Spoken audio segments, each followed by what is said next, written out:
Alan Wake. Alice has been kidnapped. Alan, please help me. Alice? You'll do exactly what I say if you ever want to see your wife again. I can't tell anyone except my agent Barry. Damn it, Barry, they'll kill her! You're my best friend, and I'm worried that you're not right in the head. The ransom is a manuscript I supposedly wrote that's coming true before my eyes. It happened just the way it was on that page. So dark. I have found only a few scattered pages. I want the entire manuscript. The deadline is in 2 days. I found Mr. Wake's pages. Good girl.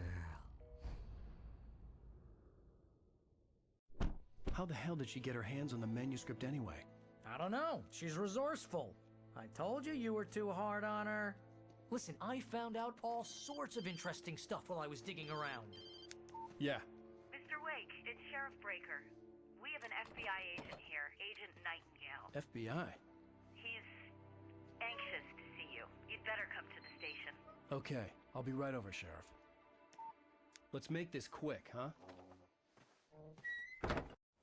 Help you folks? Name's Randolph. I'm the manager. We're looking for Rose. Works as a waitress down at the diner. Rose, sure. Nice girl. Who wants to know? I'm Alan Wake. The writer, huh? I heard on the radio you were visiting. Well, I'll show you her trailer. That Rose, she's a nice girl. Always pays her rent on time. As I was saying, Al, I found all sorts of weird stuff from the local newspaper's archives. This place is crazy. Disappearances, mysterious deaths, urban legends come true, and get this, most of this stuff takes place around Cauldron Lake. Well, you ain't wrong, mister. The Indians thought the lake was a doorway to the underworld. I'm the God-fearing type myself. I don't hold with that sort of thing. Yeah, okay. Anyway, there was an island there owned by a guy called Thomas Zane. Now, some of the articles I found about him make him out to be a famous writer, but I ran a bunch of searches, couldn't find a single thing he wrote. Zane was heavily into diving, so much so that the place came to be called Diver's Isle. But the volcano under the lake erupted in 1970, and Zane went down with the island.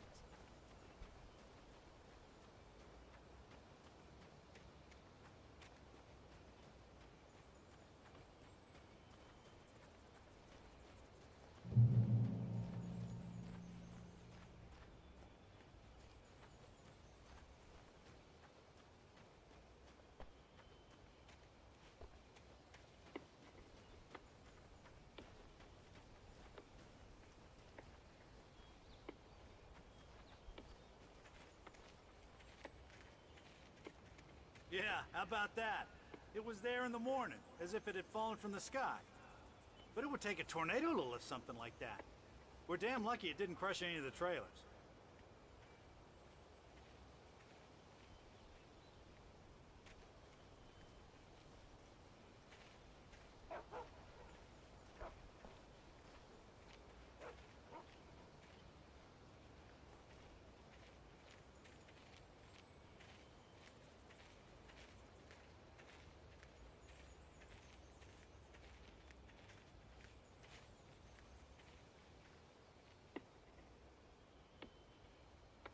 It gets better. A local girl, Barbara Jagger, drowned in Cauldron Lake just a week earlier. They were lovers. Sure, Jagger's a local spook story. The Scratching Hag comes for you in the dark. Childish stuff like that. Anyway, Al, I'm just getting to the best part. All of the articles about this stuff were written by Cynthia Weaver. I asked around, and she's that crazy bag lady you met. What, the lamp lady? She can be a little loopy, but she's not homeless or anything. Yeah, anyway, she knew both Jagger and Zane before they both died, and she had some kind of a breakdown.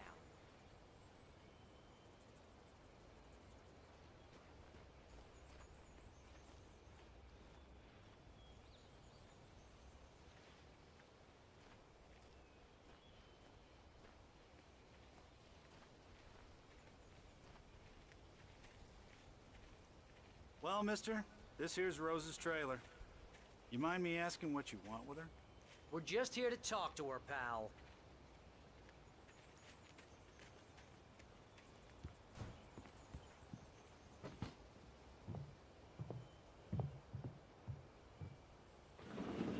Welcome to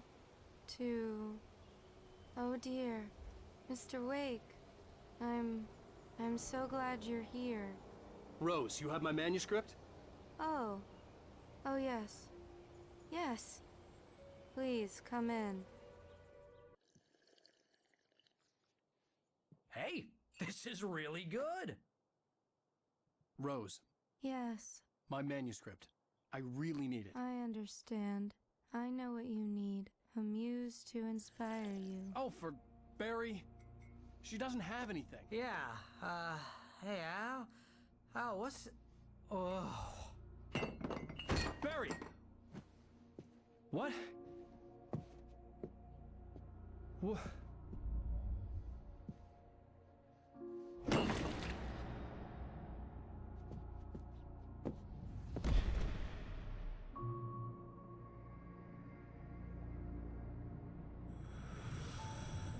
It's coming for you, hiding in my barber's skin. I'm too weak to stop it. You must turn the lights on. I promised I'd come visit you and your lovely wife. You must finish what you started. I insist. You must turn the lights on. Turn the light on. Back to work, boy.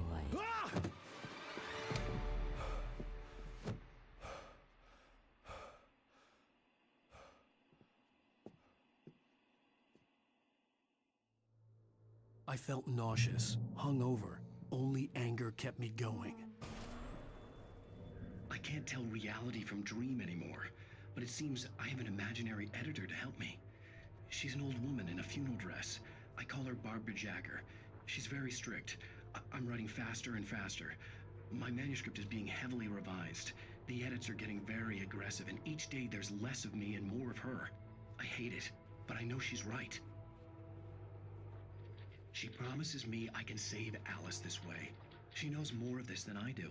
About the complex incantation I'm attempting. About this place. She's worked with another writer under similar circumstances, Thomas Zane. The genre of the story seems to be shifting. It's turning into a horror story.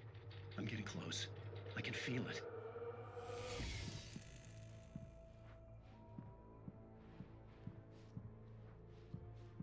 Rose took a day from me. I had less than 12 hours left to meet the kidnapper. All I could do was get Barry into the car, work something out once I got on the road.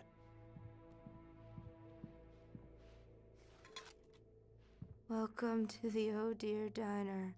What can I get you today? Coffee? I couldn't work up much hate for Rose. Something had used her to get to me and left its mark. First refill is free. Milk and sugar on the counter there. Would you like to hear today's specials? Thank you. A nice day. Come back soon. Barry was out of it. He was way too heavy to carry. Right. My gun and flashlight were gone. I'd have to find a way to get Barry into the car as quickly as possible. There was no time to waste.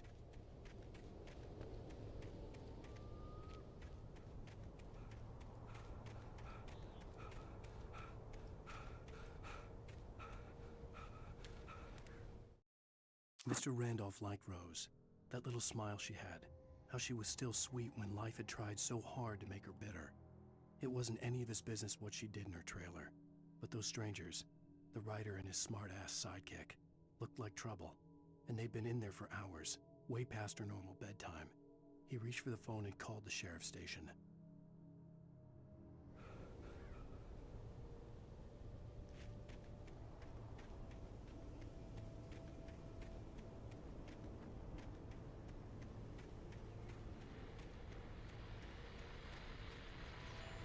I just stepped outside to catch a breath of fresh air. Let me tell you, the weather's getting heavy.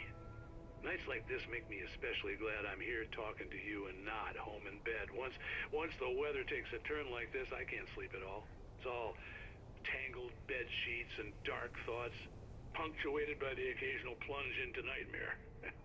Is it just me? Well, perhaps it is. But I hope I can make the night a little bit easier to get through. Caller, you're on KBF FM. Hey, Pat, it's Walt Snyder. What's on your mind, Walt? Well, I ain't the way you are, but, well, I can't sleep either, you know? I just been staring out the window here, trying to make sense of it all, but, I ain't been drinking either, you know? I just... Well, you sound like a man with a problem, Walt. I had a, argument with Danny. You know Danny, and, then I got in trouble with the law, you know, and, I'm just, well... I heard something like that, Walt. Yeah, well, you know, Danny's my best friend, and, they let me out on bail today, and now I'm just alone here at the window, you know, waiting. Man, and there's something in the air tonight, man. I was just outside looking up at the sky above our broadcast tower thinking the same thing. What are you waiting for, Walt? I don't know. You know, something's gonna happen. You know, I think I better go. Well, Walt, maybe... No, thanks, Pat. Well, good luck to you, Walt. Hang in there. Let's take a little break, folks. This weather's really something else, huh? How can I be sure you will walk away? Why do love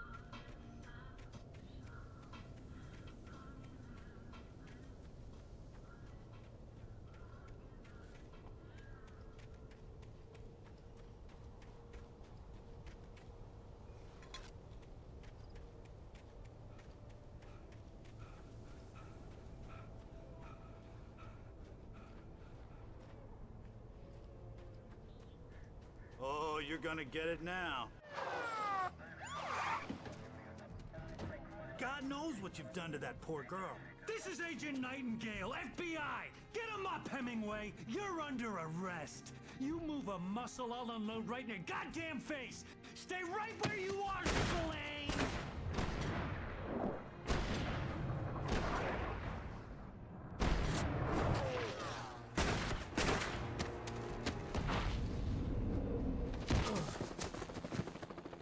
What are?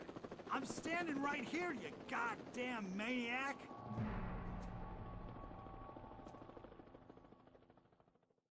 I hated to leave Barry behind, but there was no way I'd miss my appointment with the kidnapper. Give it up, Mr. Wake. Come on. Make it easy on us. Don't let him get away. Move it! I'll have you shot if you let him get away.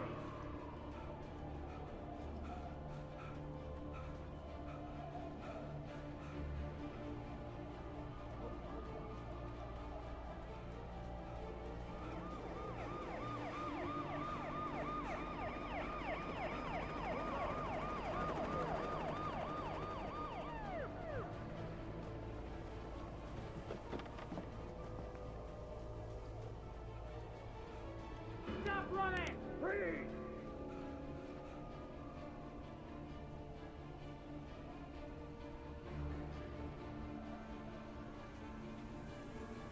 Okay, men. Keep your eyes peeled. He's gonna try to make it through here. This way! Oh, damn.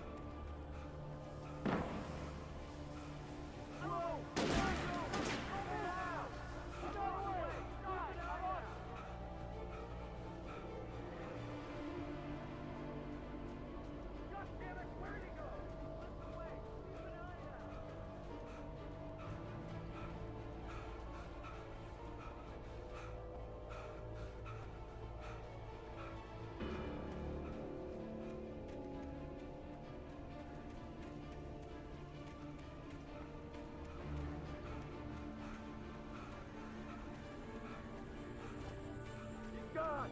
Come on, guys! We need to head him off!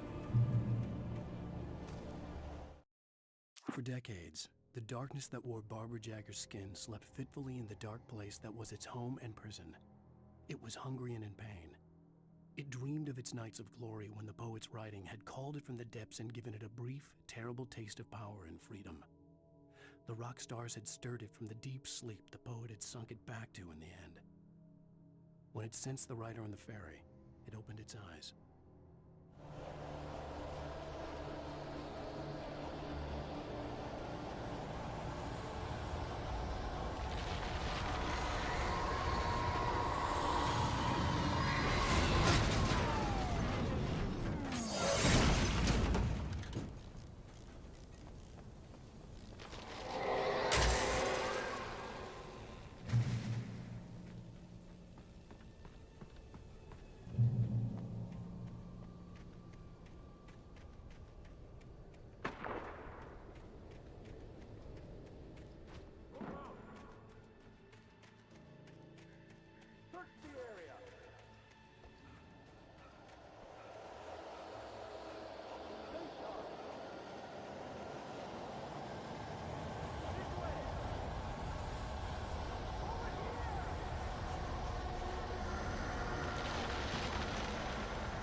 assigned to me.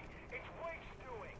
Wait, are you serious? This horror was everywhere I went, circling me. The cops didn't stand a chance. They were after a writer, not a monster.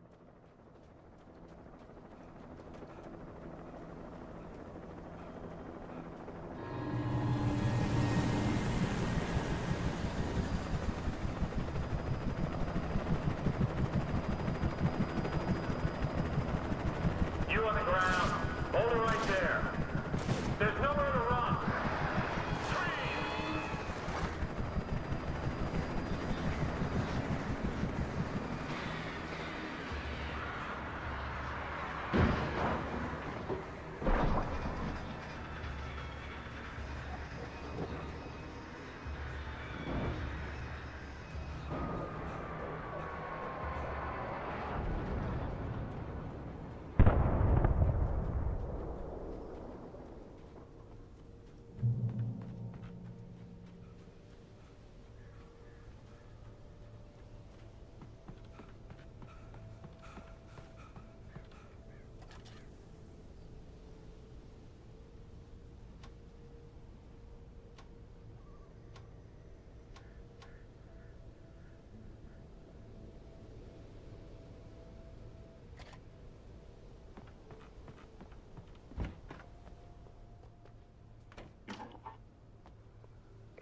This is James. Mulligan, Thornton, come in. Over. Thornton here. James, we got both Wheeler and Rose in custody. They didn't put up a fight or anything. Why, they were... Hey, Mulligan, what are you doing? Come on. Sit down and give me that. James, Mulligan here. Over. Go ahead, Mulligan. Over.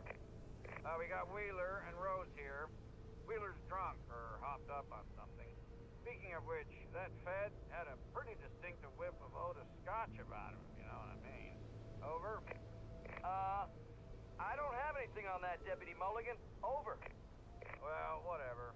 Anyway, Rose is just being plain weird here. You better get Doc in to take a look at both of them.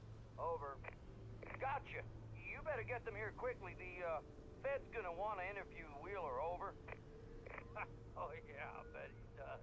Looks like they have a lot in common. Mulligan out.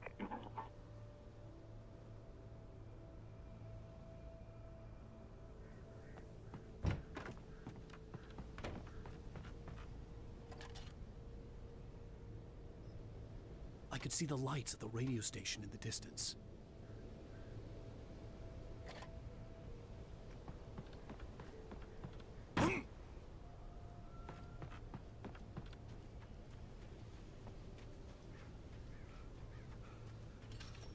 I imagined that the broadcast tower in the distance was part of the local radio station. Maine seemed like a decent guy. Perhaps he could give me directions to the coal mine.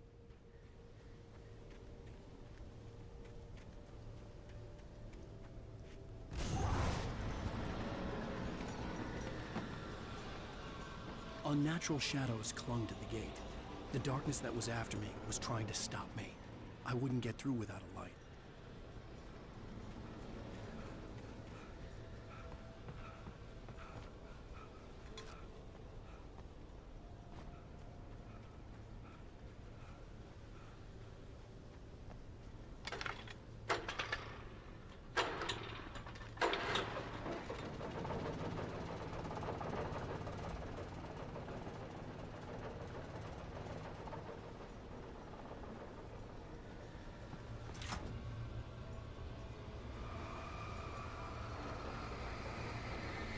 The old generator conked out.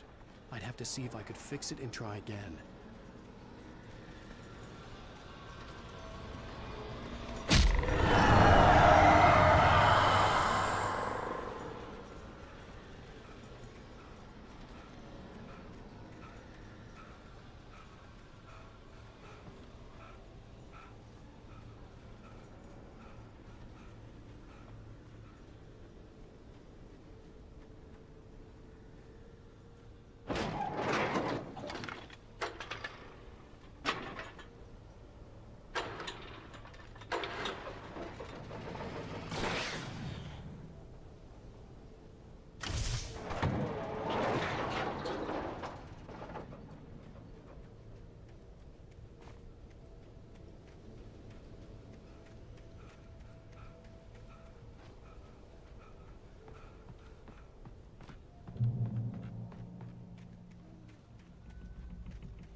It took me a moment to recognize the flashbang grenades.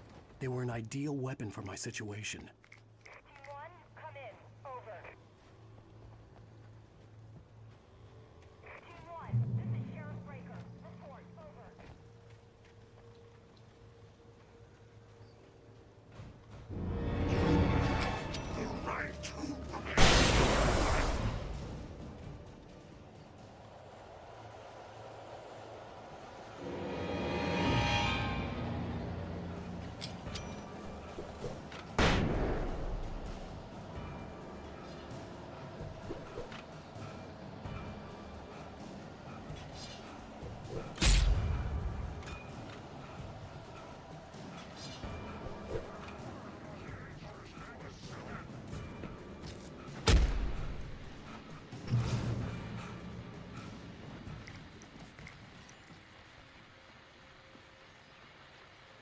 And here's another call. You're on KBF-FM with Pat Maine. It's Milt Peabody, Pat. What's on your mind, Milt? Well, I live near the trailer park, Pat, and there's a big ruckus going on over there. Well, that's just up the road from me, too. What's going on, do you know? I don't know, but there's a bunch of police cars there, lots of sirens, a helicopter buzzing around, and I think I heard some gunshots. Gunshots? Yes, sir, like from a pistol. So can you find out what's going on? Because it's just next door and they're popping off guns there. They're still shooting? No, it was maybe 10, 15 minutes ago. It sounds serious, Pat. I'm telling you, it don't sound like no party. Well, I'm certainly going to give the station a call, Milt. Okay. You'll hear it here as soon as I hear from them. Okay, thanks.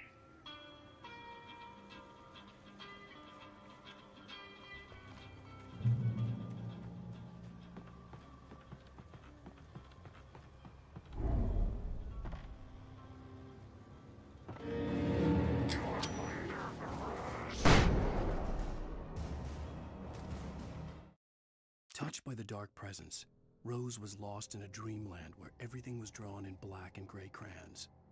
The old lady had promised her that all her wishes would come true. She would be Alan Wake's muse. She was smiling so hard it hurt her face. She crushed a bottle full of sleeping pills into the coffee. Deep down inside, she was screaming in terror.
I hope Maine could lend me a car to get to the coal mine. It's Lorna Miles. Why, hello, Lorna. What do you have?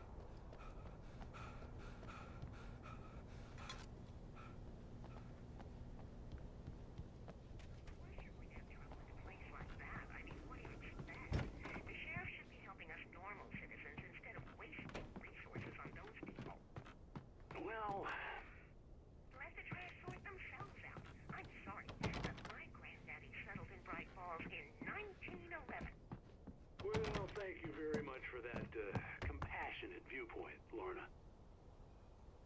Oh, here's a little surprise. The famous writer Alan Wake just walked in. Folks, I'm gonna see if I can talk him into an interview. Come on in, Mr. Wake. Oh, I'm so glad you could find the time to do this, Mr. Wake. Nowhere to run now, Dan Brown. You back away from me. Don't hurt it. Whoa. Everyone calm down. Put the gun down. We're all friends here, right? Cool your jets, Nightingale. We got him. Judas Priest! What the hell's the matter with you? There's a civilian in there.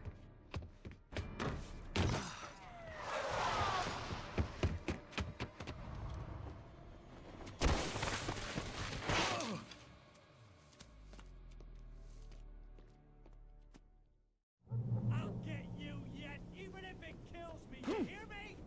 You hear me, H.P. Lovecraft? I had fallen off so many cliffs it was ridiculous. That's what you get for naming a book The Sudden Stop. It was probably good I hadn't had the chance to tell Maine where I was going. Nightingale stared through the broken studio window into the dark woods. He turned around, started to walk out, but Maine grabbed his arm. "Young man, you almost shot me. You don't shoot off rounds at people like that. What's the matter with you?" Nightingale shook his arm free, marched out. His cheeks burned with rage and humiliation. I'd have to lose the cops and find my own way to the mine.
Danny had stepped out, but what stumbled back in was something else. Something alien.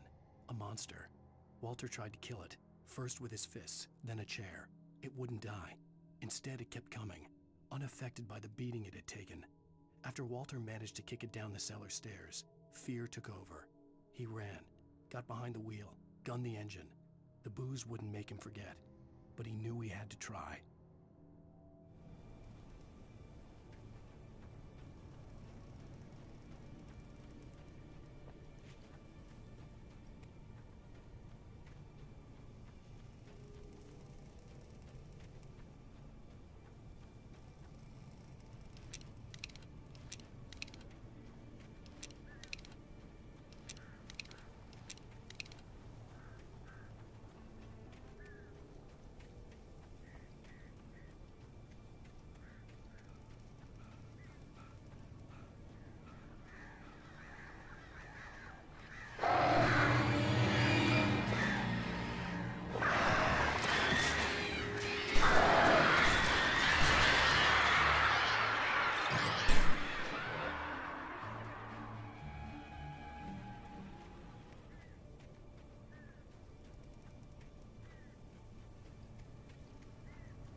There was no sensible reason for the power company work lights to be here. It was almost as if they'd been left for someone like me to use.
The bulldozer's engine roared to life. Mud and rocks flew as it fought for traction. It crashed through the concrete wall and landed heavily in the yard. If it were an animal, it would have shaken its head after the impact, fixed its eyes on me, and charged. Of course, it had no head, nor eyes. Shadows crawled on its form, twisting it into a monster. Then, it came for me.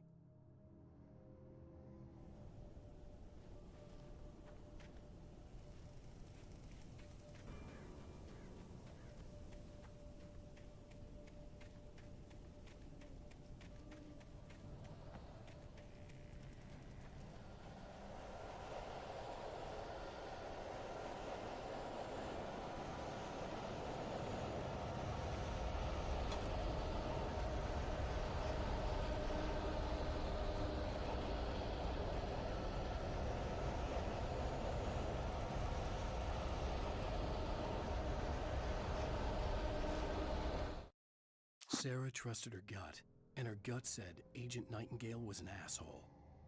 He felt wrong, and it wasn't just the smell of stale booze. It was in the way he flashed his badge, pulled rank, the look in his eyes when he wanted answers. Where was Alan Wake? What was this about an accident? Where was his wife? And most importantly, why did she let Wake go? He wouldn't answer her questions. Federal business was all he'd say.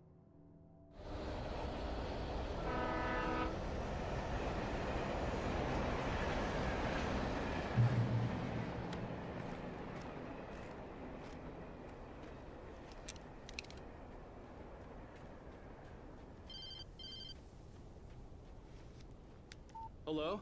The most stubborn man I've ever met. Alice? Alice? Alan, I'm so afraid. Keeps me in the dark. Please help me. I look at you, Alan, and it's not you. Something else. Looking out from behind your eyes. Alice, I'm here. I'm so alone here. It's all gonna go to hell. You need to be careful. Cooperate. The connection had been terrible, but that wasn't the only thing that hadn't been right with the call. She sounded wrong somehow, but she had called me. The pipe wrenched itself loose from the bridge's steel framework. Wrapped in darkness, it floated in midair, twitching. For a moment, I didn't understand what I was looking at. The heavy object lurched at me with impossible force. I threw myself out of the way, but just barely.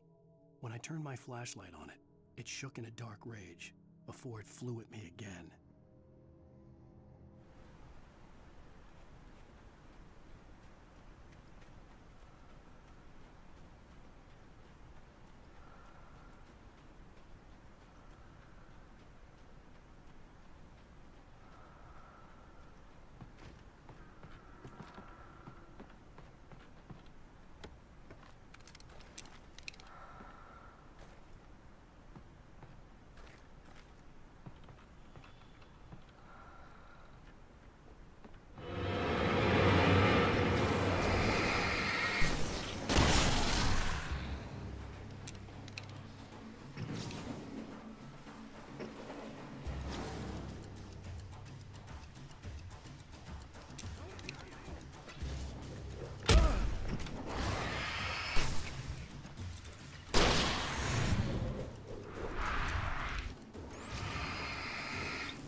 I could see a railway bridge up ahead, and a warehouse of some sort on the opposite shore.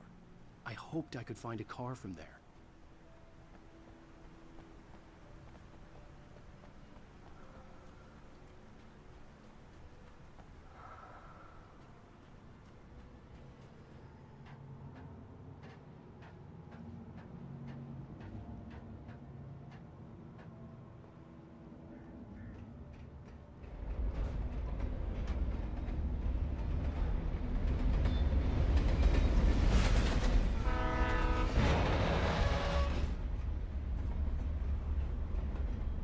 The darkness that was pursuing me was growing stronger, and it was taking over everything in its path.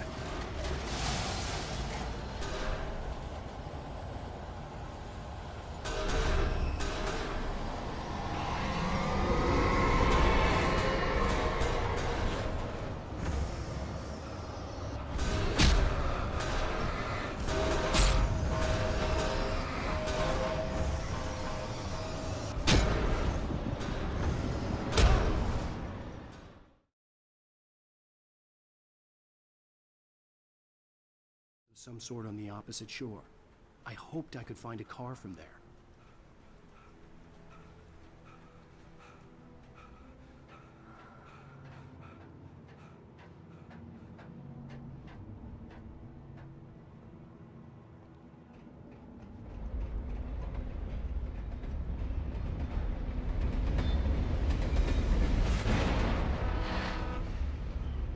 The darkness that was pursuing me was growing stronger, and it was taking over everything in its path.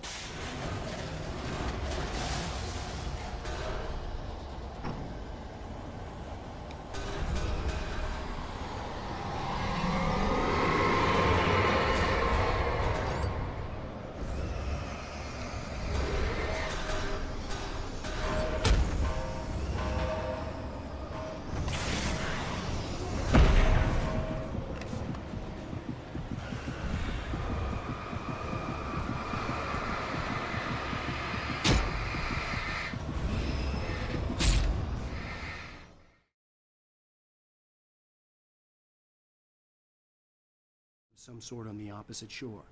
I hoped I could find a car from there.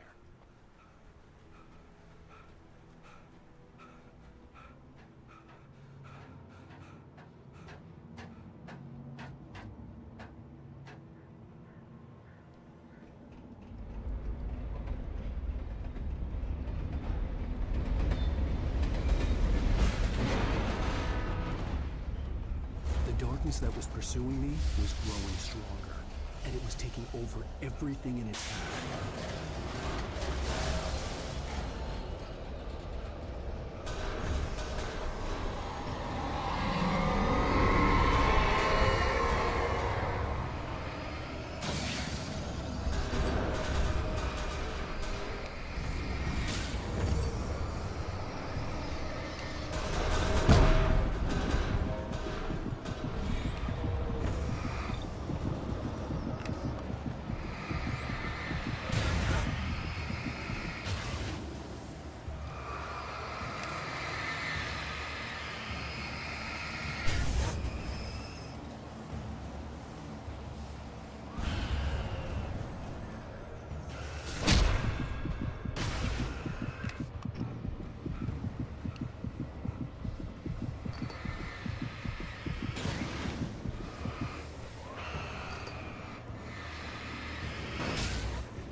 slammed the door shut right in his smug face.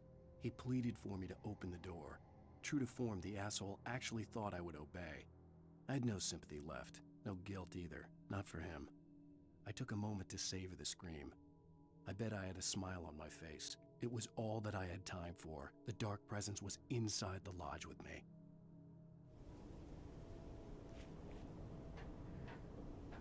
As a teenager, just starting to get interested in writing, Stephen King had been a source of inspiration to me. I thought about all the inanimate objects that had come to life in his books. No one is safe in a good horror story. Certainly not the protagonist. That's what makes them fun. This was anything but. The darkness could possess anything, and it was getting closer.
Take the facts of our existence for granted, unaware that they are merely a thin veneer of desperate self-delusion, covering a vast cosmos of madness and horror.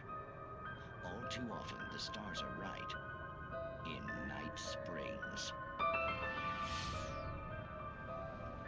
Tonight's episode, A Family Occasion. Journalist Alvin Derlis' trip to study the local customs of an insular community in Night Springs has been less than successful. Until tonight. Well, I'm glad you changed your minds about this. Ancient customs, local mythology. My editor loves this kind of stuff. Well, Mr. Derlith, we don't want to feel like we're on exhibition, but you have demonstrated the seriousness of your intent. Oh, I am serious. Really, just do your thing. I'll stay out of your way and observe. Actually, I thought you could assist us. I'm afraid we are a man short. It would provide you with an intimate perspective. Could I really? Of course, Mr. Derlith. Well, I guess that's the least I... What would I have to do? Oh, here. Let me show you with a kiss.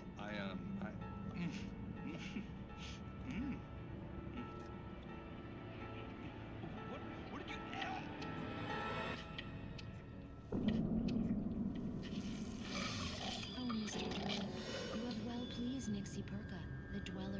flesh.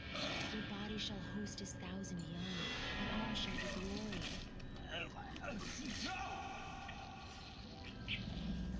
Shh, darling, be calm.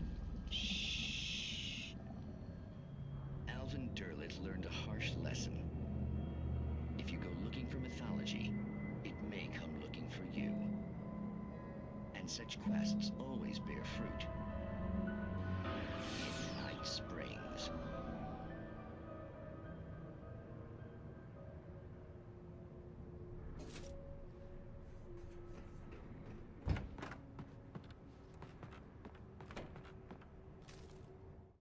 The darkness surged towards me, sucking everything loose from the ground into its depths, tugging at my clothes. I saw the flare the kidnapper had dropped and threw myself towards it just as I felt my feet leave the ground. The darkness embraced me with the force of a tornado. Somehow I managed to light the flare. The darkness roared and cast me away. I fell toward the dark waters of the lake far below.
I had never been this glad to see the sunrise. I had a couple of hours to get to the coal mine.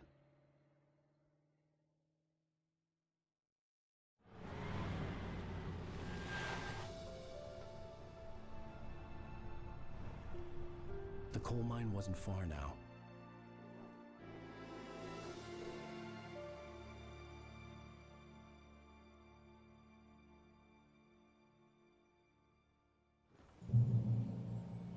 Today, I would meet the kidnapper, and he would give me Alice. I wouldn't give him any other choice. A drowning man will clutch at a straw.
This is Pat Maine, and you're listening to KBF FM. Folks, I want to apologize for kind of abandoning you to that looping music track last night, but I was detained.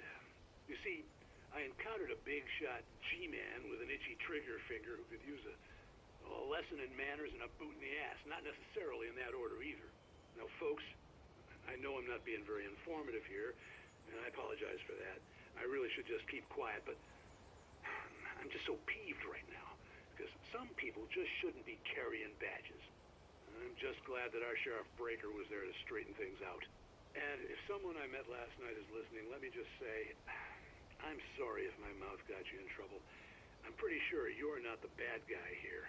Godspeed, son. I hope you know what you're doing. Now, on a lighter note, I'll be talking to Dr. Nelson all morning. But first, a little music.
Welcome back to KBF FM.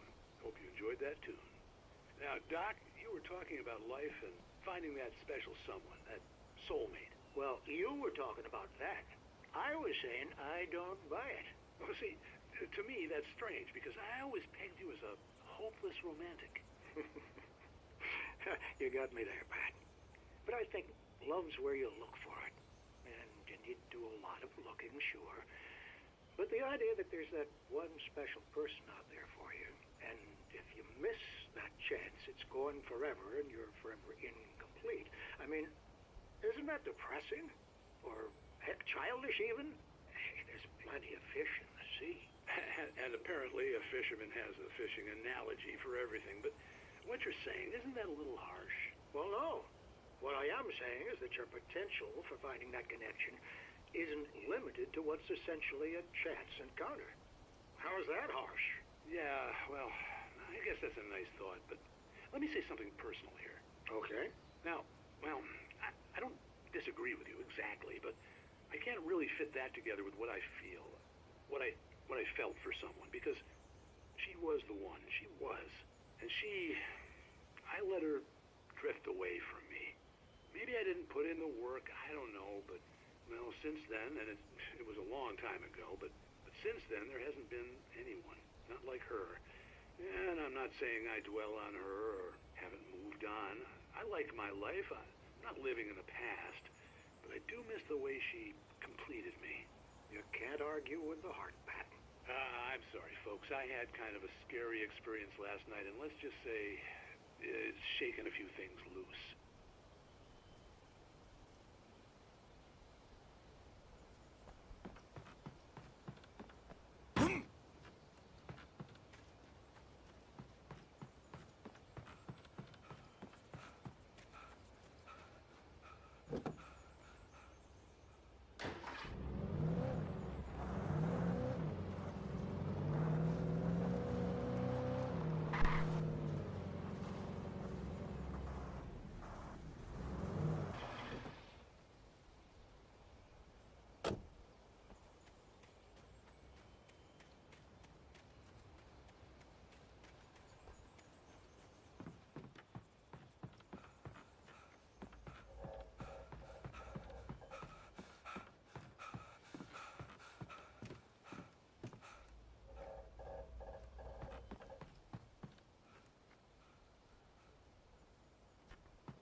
For Mott, spying on the writer on the ferry had been a disappointment. His boss had made Wake out to be something special, but Mott hadn't been impressed. He'd gotten a good long look at the wife, though, and he liked what he saw. Mott had fantasized about goading Wake into a fight, but it hadn't happened. Still, he'd get his chance to see if the writer had anything in him. He'd been promised as much.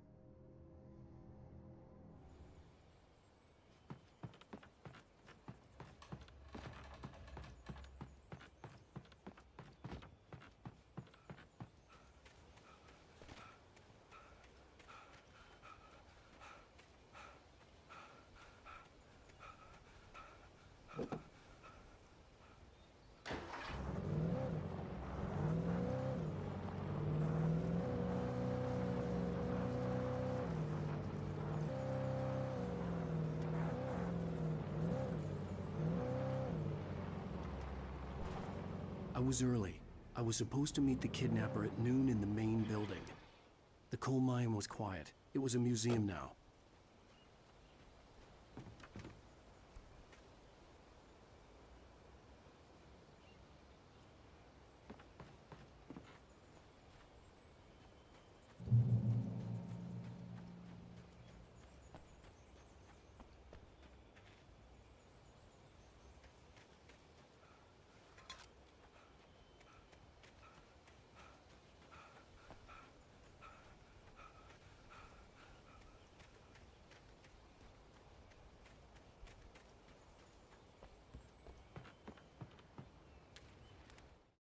With Nightingale gone and the night wind blowing in through the broken studio window, Maine stared at Sarah.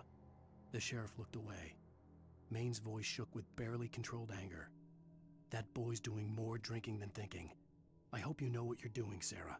He's got a sickness in his eyes. You take my word for it. He wants Wake for a reason, and it's not for anything good.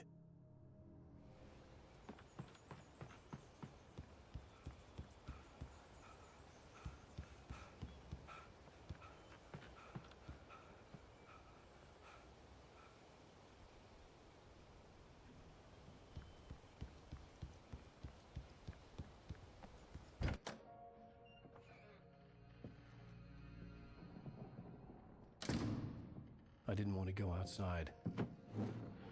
Cops had to be looking for me. The noon sun turned the place into a sauna. The day dragged on. Different scenarios ran through my mind. Ways of how I'd torture the kidnapper to get Alice back. Or the different horrible things he could have done to her. I imagined her dead. I had no way of knowing she was still alive. It was killing me. I was running on blind hope. It was all a waste of time. The bastard never showed up.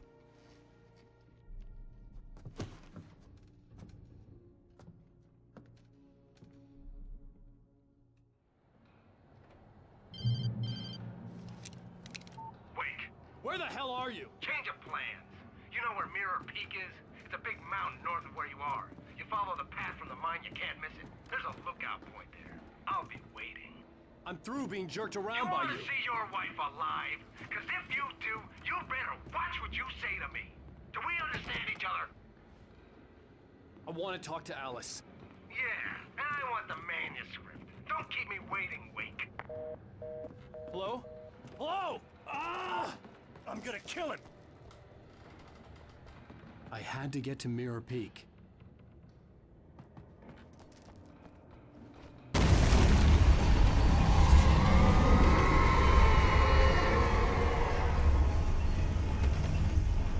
It was close. Maybe closer than ever before.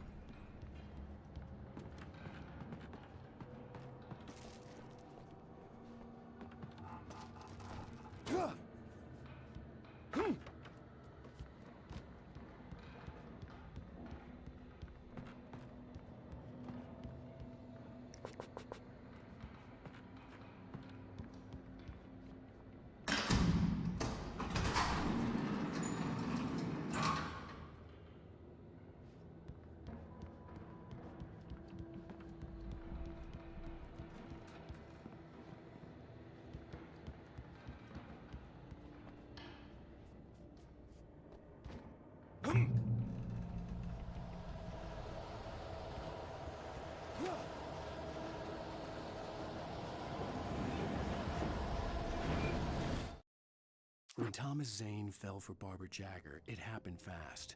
She was young, vibrant, and beautiful, full of life. He had never been a very happy man, and without any seeming effort, she had changed all that. Zane felt good for the first time in his life. Everything she did was another piece of a jigsaw puzzle he hadn't even known he'd been missing. And best of all, she made the words flow, strong and sharp. She was his muse.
The only way to reach the hillside ahead was to go through the building.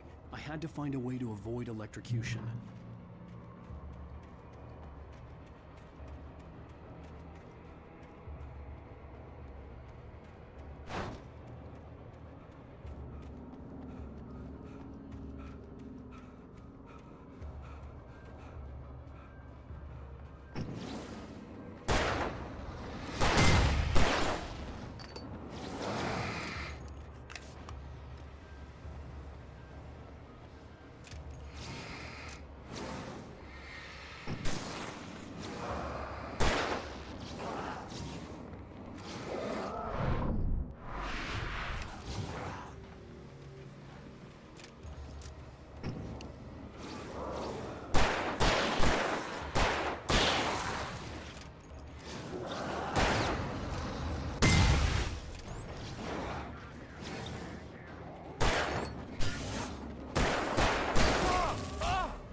Some of the taken retained echoes of their former selves, but these were just the nerve twitches of a dead thing.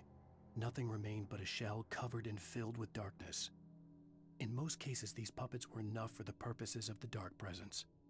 But for anything more elaborate, as with the writer, it was different. It needed his mind. And so rather than taking him over completely, it merely touched him.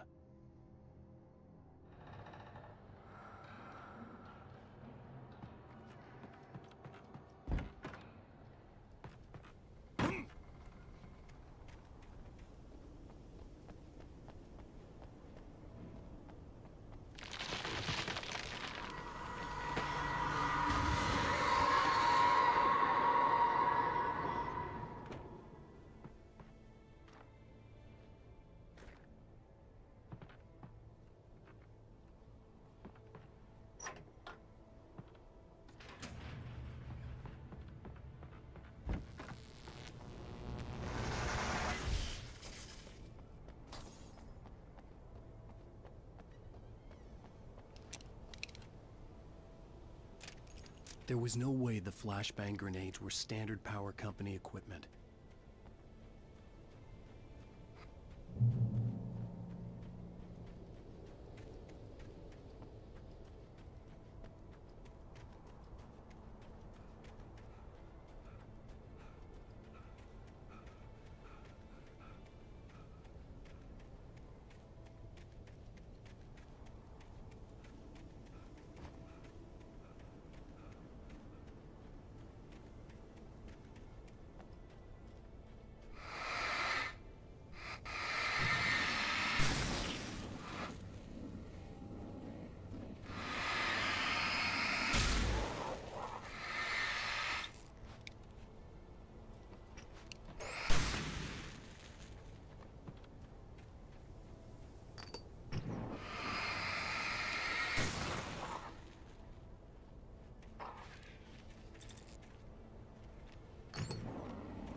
I stared through the bars of the jail cell.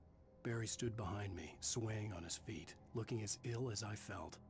Agent Nightingale stood on the other side of the bars with Sheriff Breaker. Nightingale had a stack of manuscript pages in his hand. He seemed unhinged as he gloated. "Well, I've got you now, Raymond Chandler. It's all here. All the evidence, including conspiracy to murder a federal agent."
I had no real plan.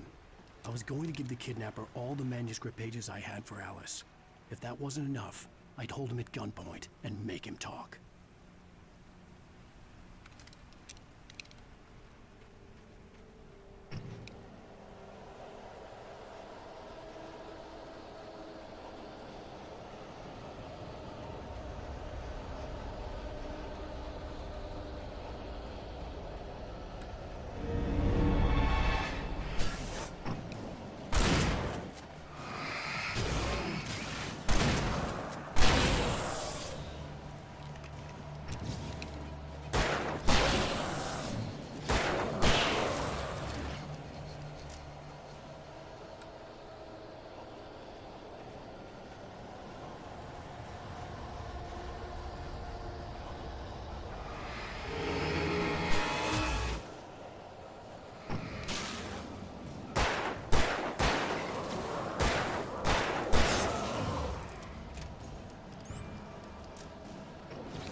The dark presence was moving ahead of me in the same direction I was going. A cold feeling settled itself in the pit of my stomach.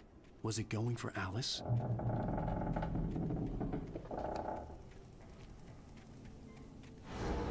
The graveyard shift may cause cancer.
The place was dead, a ghost town.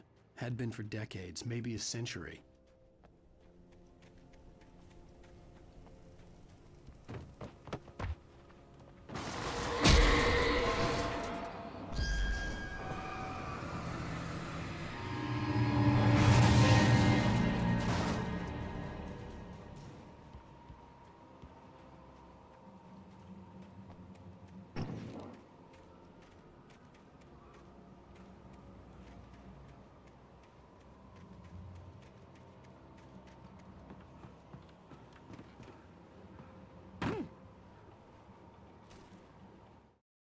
Things were never as simple in real life as in fiction.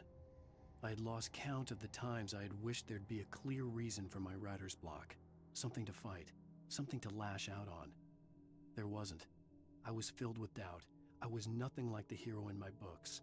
Alex Casey had gone through his life with single-minded determination, never wavering from his goal. Even now, I was angry at myself, angry at Alice, angry at Barry. I was fumbling and I had no plan.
Anything outside of writing is a struggle. I feel ill. I managed to make my way downstairs. There's a shoebox filled with books and papers by Thomas Zane. It's very hard to focus, but I managed to read some of it. He's a poet, and a good one. He writes of muses and creators summoning fabulous things from a magic lake, using its powers to shape the world of a realm of gods and dreams and demons, dark things that wait for a chance to slip through, wearing the flesh of men as disguise. Zane writes about himself, his girlfriend being taken over by a dark presence, about growing scared of the lake. Zane believes it's a mirror to the gaping void of darkness above, where some Lovecraftian presence lurks. I crawled back upstairs. I'll borrow these things for my story. They ring true. They fit.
The kidnapper had sent me a text.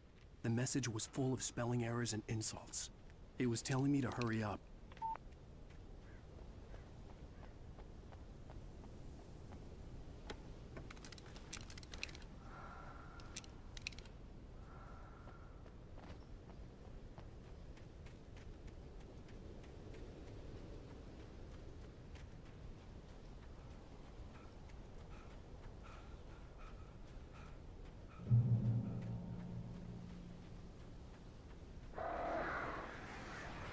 Birds.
Without warning, the headache stabbed at my brain.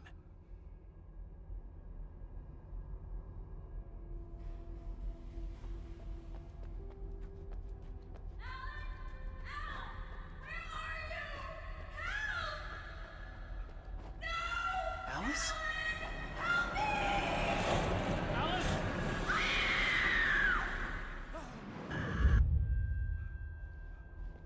I'm losing it. I gotta get out of here. The hunters were big, thick-set men, confident and at home in the woods. They were feeling good, running on beer, ghost stories, and camaraderie late into the night. It did them no good, as they were taken by the dark presence, sucked deep into a darkness far worse than any ghost story they ever told or heard.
Even behind the closed doors and curtains of his grimy room at the Majestic, the local motel, Nightingale could feel the locals' eyes on him, the unrelenting pressure of their judgment. He forced it out of his mind. For all he knew, they could all be under Wake's spell already. You do what you have to do to get the job done. He took comfort from the bottle in his hand. Please, he thought, just let me get through this.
I'd have to make my way up this mine shaft in order to go on. Maybe the machinery could help me with that.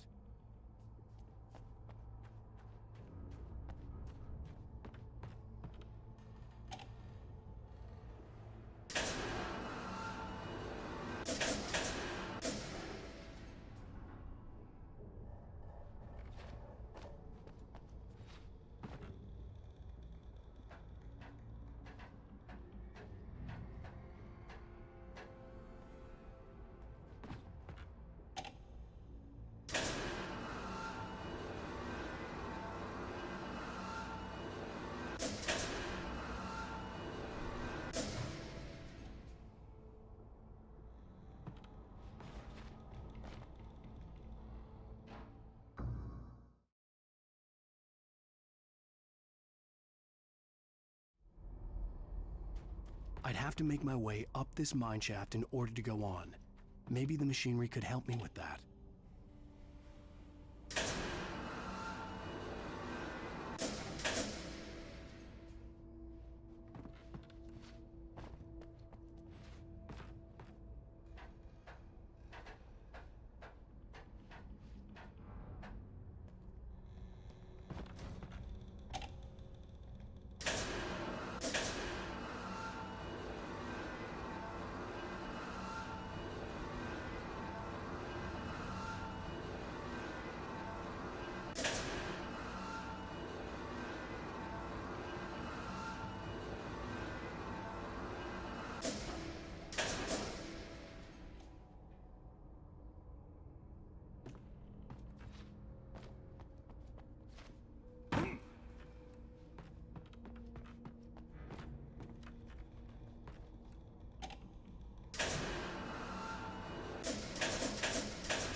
Another cable car.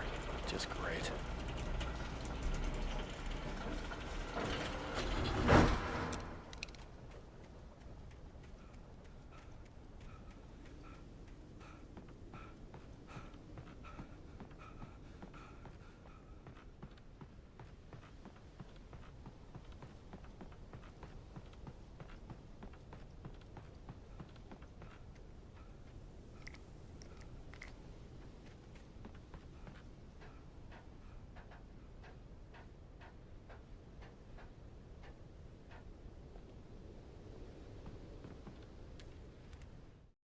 Lightning flashed behind the windows of Cauldron Lake Lodge. Tor Anderson laughed and held the steel hammer above his head. Nurse Sinclair was trying to calm him down without success. Tor grinned madly and shouted, "My hammer's up. Here's a friendly poke from Molnir, wench." He brought the hammer down with all his might on Sinclair's head. "We're on a comeback tour, baby."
Mott had checked all of Stucky's rental cabins. There had been no sign of the Wakes. It was dark when he'd found their car parked at the end of the road by Cauldron Lake. It made no sense. They must have taken a wrong turn, but there was no sign of them, and the car had been there for hours already. Frustrated, Mott stood on the rotten ruin of the footbridge that had once led to Diver's Isle before it sank beneath the waves years ago. The boss wouldn't be happy.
I could see Cauldron Lake. I thought I could make out the spot where the island and the cabin had been. There was a light near it. It had to be a boat.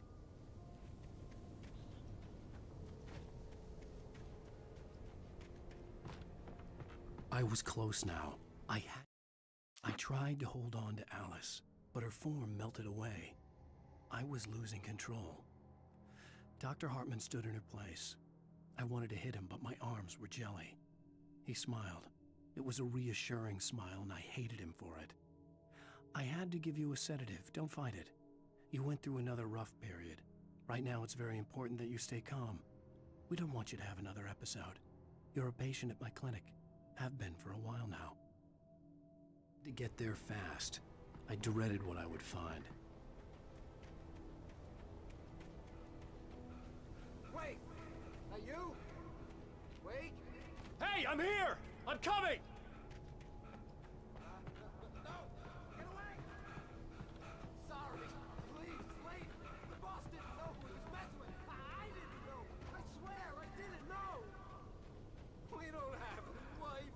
We don't know where she is. She's probably drowned. We just said we had her to make a play ball. You see? To get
seriously on Alan Wake.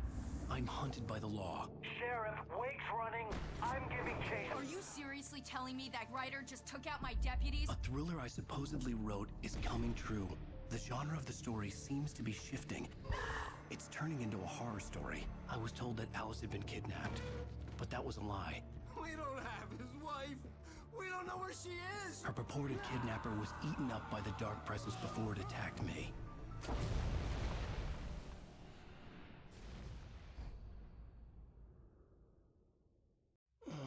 Alan, shh, baby.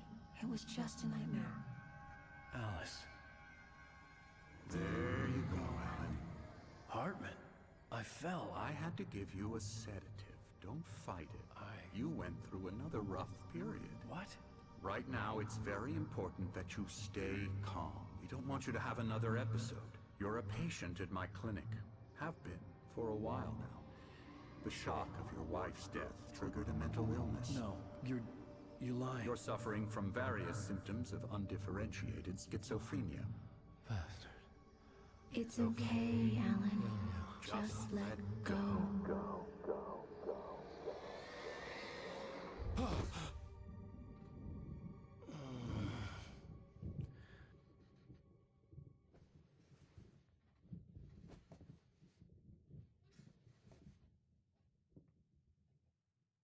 I felt groggy. Whatever Hartman had bumped in me was making me numb. I felt like this was happening to someone else.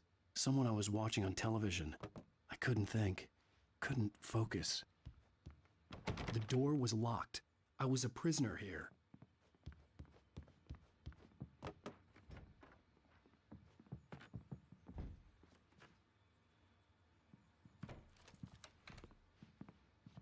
Good evening, Alan. Are we feeling better now? Feeling calm? Yeah, I see you brought your pet gorilla with you. So sure, I'm calm. I get the message, loud and clear. Quite right. That's the spirit. You're being very brave, Alan. I understand you're confused. I would be more concerned if you weren't suspicious of me. I don't blame you for it. Big of you. Now, why don't you come with me? We'll reacquaint you with my clinic and go over everything you might have forgotten. Little walk and some fresh air? Yes, it will do you good. This corridor is for patients. Most of them aren't here right now. Jack took them out for a fishing trip, except for the ones who are particularly vulnerable, of course.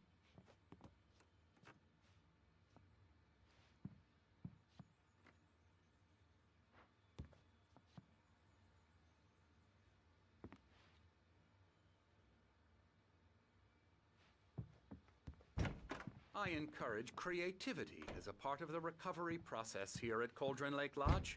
I specialize in treating artists. I bet you do. Splendid, Alan. I honestly believe we can get this thing under control if we work together. This way, Alan.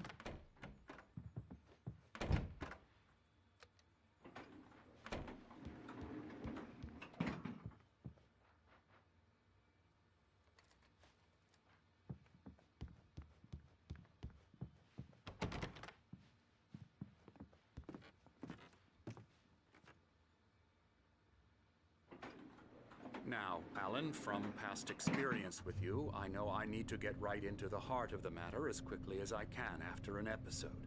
So I'm just going to say this. Alice is dead. No. You're in a very vulnerable state until you understand and accept this. Alice drowned, and you couldn't face that. You're suffering from hallucinations, paranoid delusions, unusual thinking, an obsession about light and darkness, a feeling that everything revolves around you, your thoughts and dreams. Your mind has constructed an elaborate fantasy scenario in which your writings are affecting reality. She has been kidnapped and supernatural forces of darkness are trying to stop you. We go this way, Alan. I wasn't ready for another shot, so I went along with it. He had to be lying. But under the influence of the drug he had given me, I had to fight not to believe his words. It's all in your head. You've been making it up. Apart from the tragic accident with your wife, no one has been killed. Your delusions are just a manifestation of your subconscious mind trying to protect you from the too painful truth. Unless we fight the fantasy, it will return. I know the instinct is to resist me, but think about it. Doesn't this make far more sense than the insane supernatural conspiracy you have concocted in your mind? You're a skeptic by nature, Alan. We both know this. Everything can be explained logically.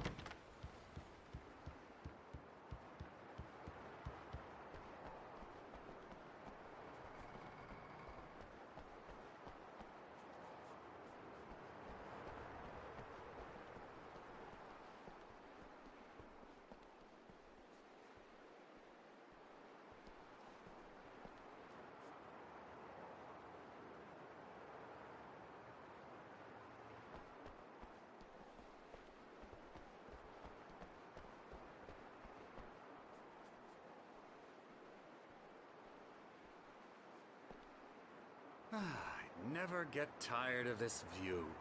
Very inspiring, isn't it? Cauldron Lake spread below us.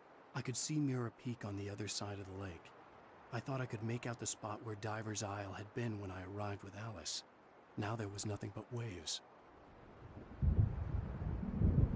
It seems there's a storm coming. Funny, I don't recall there being a mention of that in the weather forecast. Well, no matter. This way. Follow me. Alan, what I'm telling you is good news. Right now we're in control. Every time you have a relapse, it gets more and more difficult to resurface from the dark depths of your imagination. Not surprising, considering your profession. Imagination is what you work with. After all your nightmares, this should come as an immense relief to you. If it doesn't, why is that? Because I'm lying? Or because you don't want to admit that you're not well? It's very natural for you to think of me as your enemy. It's part of the illness. I let him talk. After all, Hartman I'm the obviously one loved trying his to own bring you voice. out of the His world words you've echoed constructed madly for inside yourself. my head. But I dug my can't do nails it into by the palms of my myself. hands to stay You need focused. to work with me. Once you accept that, we can begin the journey towards your recovery. Come along. Let's go inside.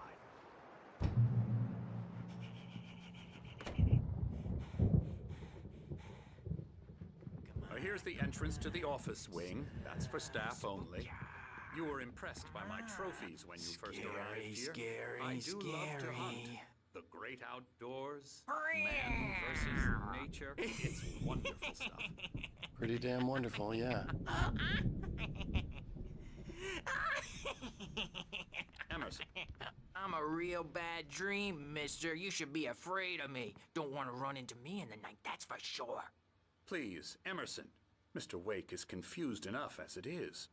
Yeah, you'd like me to go away so you won't be scared. But you can't just decide what kind of dream you have or when you have it. Emerson. Okay. Sorry. Boo. That's Emerson. We're actually making some progress with him, I'm happy to say. He works on video games. Ooh, yeah. It's trash, of course, but it does involve some small creative effort, which makes him receptive to my therapeutic methods. No kidding.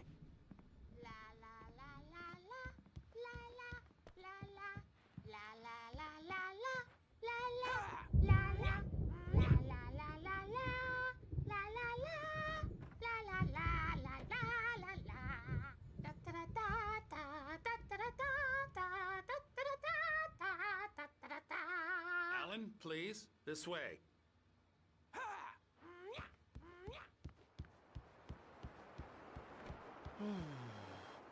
Oh, hello. I've painted you. Okay. I was just struck by inspiration a couple of days ago. Dr. Hartman wanted me to paint landscapes, and that's what I was doing. But now I've been doing these things, a lot of them. The images just keep coming. Dr. Hartman likes them. He has them in his office. Yeah? He's very proud of me. He says I'm getting much better. I think I'm getting better. Well, I guess I'd better start wrapping this up. The storm is almost here. Look at that.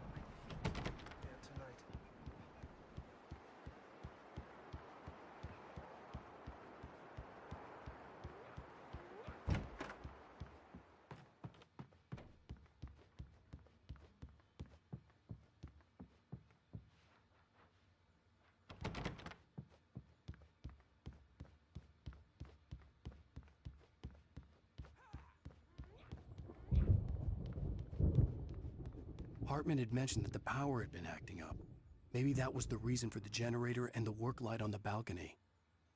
The generator hadn't been activated, and there was no key.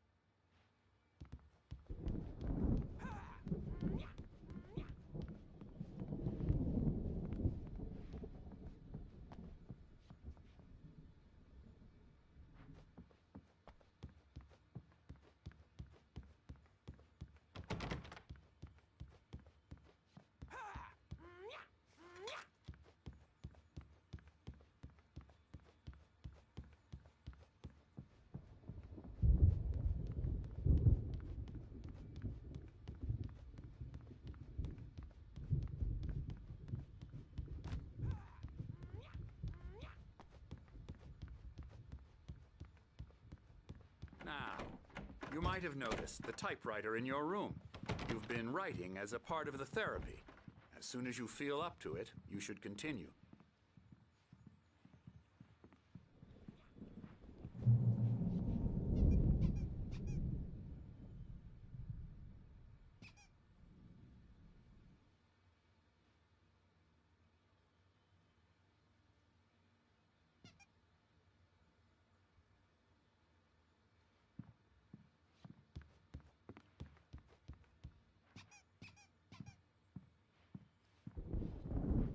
My rheumatism's killing me. There's a storm coming. Oh, what a storm. I hope it wipes this place off the face of the earth. And these two are the Anderson brothers, Odin and Tor. They had how should I put this? A heavy metal band in the 70s and 80s called Old Gods of Asgard. They even adopted new first names to complete the image of Viking gods. After the band broke up, they lived on a farm nearby. They are, well, in advanced stages of dementia. They're well cared for, TLC and all that. There's nothing more that can be done. I'm afraid that the rock and roll lifestyle has left its mark. Oh, that won't do. I'm so sorry to cut this short for now, Alan. The power has been acting up. I'd better go check on it. We'll continue this soon. Meanwhile, when you feel up to it, return to your room and try to write. It really is for the best.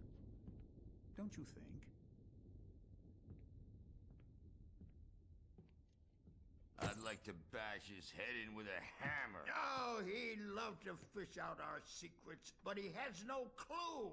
He's not crazy enough. Not crazy like us, Sonny. Yeah! Being crazy's a requirement, Sonny. Who else could understand the world when it's like this? It takes crazy to know crazy. That's the sanest thing I've heard in a while. Zane! You're all right, Tom. Hey, we like him, don't we, bro? He's got to go to the farm. The Anderson Farm. Valhalla! We wrote it all down, lest we forget. A crash course. All you need to know to get your head right. You need to find the message. Here, Sonny, here's something for you. Gave me a rash, but I kept it safe from these bastards. My head was clearing up, or according... Zane could feel the poems, taking form, shaping things. As he experimented, he imagined he could almost feel the power surging through the keys of the typewriter. It exhilarated him. But there was fear, too. If not for his young assistant Emil, he would have given it up. But Emil convinced him otherwise. He too had a way with words. To Hartman, I was sinking back into the fantasy. I was convinced he was lying to me. About everything. Crazy or not, the Andersons made more sense. I'm a bad dream, and you can't wake up. You can't hurt a nightmare because all dreams are only imagination. They're only in your head, and they're not there when you wake up. So you can't wake up because I'm in charge now and I don't want to disappear. My nightmare is the publisher people who want to make a contribution so they can say they made a contribution. And then we end up with mullets in there because they think mullets are funny, but it wasn't supposed to be about mullets. And now it's about mullets. And when it's in slow motion, they call it mullet time because the numbers came back from marketing that mullet time is the hook we needed to go big in the target demographic. And they're not even kidding. They say it all like serial killers with straight faces and smiles.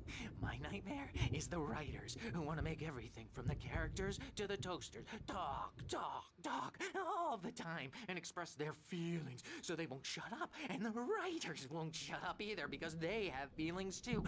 And I have to listen to them because they're not scared of me. And everyone should just shut up. Shut up. Shut up.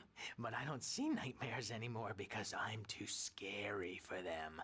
I take 2 pills every morning and 1 with every meal and 4 when I go to bed. And that makes me the scariest nightmare of all.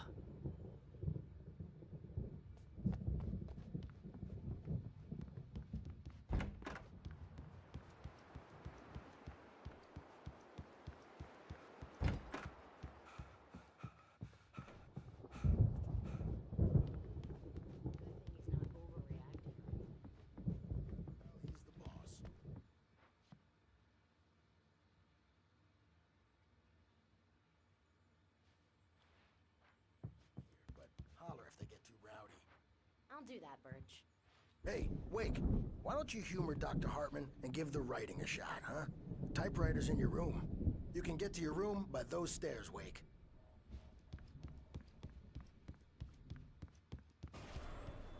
Something's wrong. I'm not myself. It's hard to think that there's a shadow inside my head. I can only focus on writing. Everything else is a blur. I'm trapped in this cabin. Have been for days, but it's always dark outside. My editor is real. I saw her again. She's not human. It's not human. A dark presence is wearing the old woman's face. She was covered in clinging shadows. There's a hole in her chest where her heart should be. I think I've made a horrible mistake. I don't think I'm any closer to saving Alice. It's been lying to me, using me to get the story it wants, and the story will come true.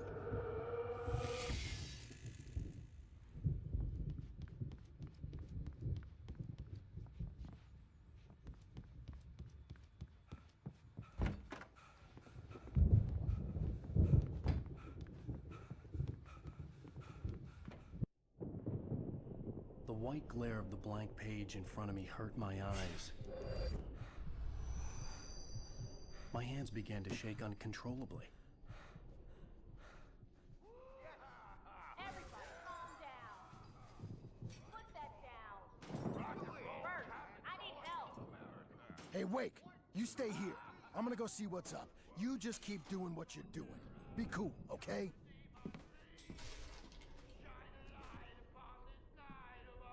I didn't know what the chaos was all about, but it could be my only chance of getting out of here. Where the hell did he get a damn hammer? I don't know. Here's a friendly poke from Mjolnir, wench. Oh, afraid of the crazy brothers, are ya? Not so weak now, are we? Hartman kept talking, giving Barry the grand tour, clearly proud of the place. He went on and on about his hunting trophies, and Barry was impressed. But he was here on business. He raised his voice, cut through the monologue. Hey, Hartman, where's Al? Hartman stopped in mid-sentence, annoyed at the interruption. He nodded at the hulking orderly standing nearby. The man smiled and clapped a practiced hand on Barry's shoulder. Well, things are unraveling fast, aren't they?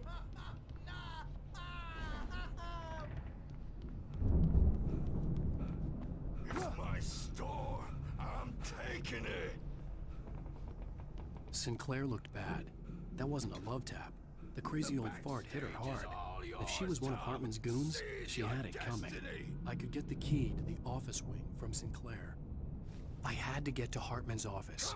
He had taken all my manuscript pages. That's where he'd be keeping them. Maybe you could come out and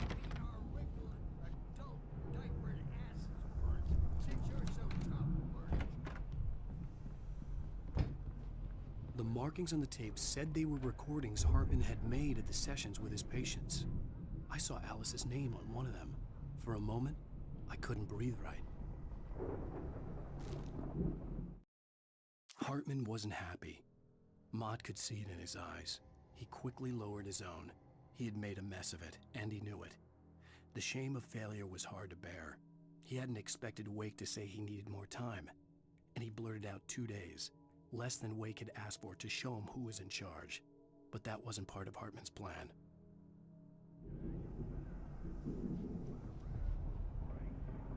Now, Mrs. Wake, can you tell me about Alan's problems? He's more and more out of control all the time. The parties, he's so angry all the time. He's getting violent. Do you mean with you? No, not with me. No, never. Sometimes I almost wish Alan would take a swing at me, because at least that'd lead to a conversation he couldn't just march out of. But no. Alan doesn't really sleep. And the work, well, he's not writing at all. He sits there for hours and just gets more and more frustrated. And I can't talk to him. Yes. Tell me, Mrs. Wake, what would you say to him if he'd listen? I don't know. I want to say, I look at you, and it's not you. Just some stranger who resembles you. Looking out from behind your eyes, and I don't like that guy much. And now it's all gonna go to hell. But you don't ever say this. No. I've tried, but he's not listening. He's too deep in his own problems, always going on about something else. I'm so afraid I'm gonna lose him, and we're not even talking anymore. He doesn't let me in anymore. He just keeps me in the dark. I'm so alone here, even when he's home. Please help me, Doctor, because I'm at my wit's end. Well, if you can just get him here, I'll absolutely do my very best. Yeah, but Doctor, you need to be careful with him. He's not just going to listen to you and cooperate. He's the most stubborn man I've ever met. Well, I'll be sure to bear that in mind. Hearing her voice, what she was saying made me happy and sick and guilty all at once. Worst of all, I recognized the words. The phone call from her. It had been a cut-up of this. Just a recording. The photo on the wall caught my attention. In it, the clinic staff was standing outside the lodge. I knew the man next to Hartman. He was the kidnapper. Hartman had been playing me all along. Let me out of here! Hartman, do you hear me? I'm gonna sue your crazy quack ass to shreds! Seriously, do you have any idea how much trouble you're in? I am famous. I represent a celebrity. Barry?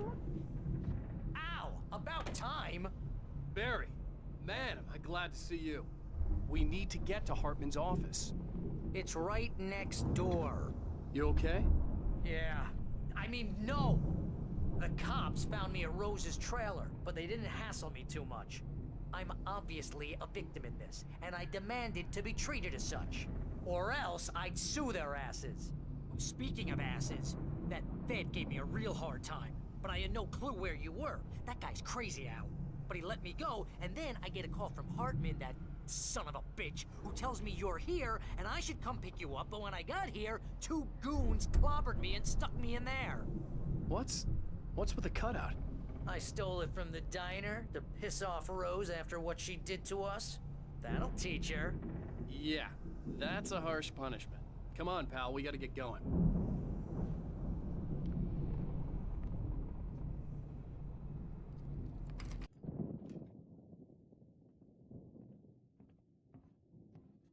These were all the pages I had on me. And more.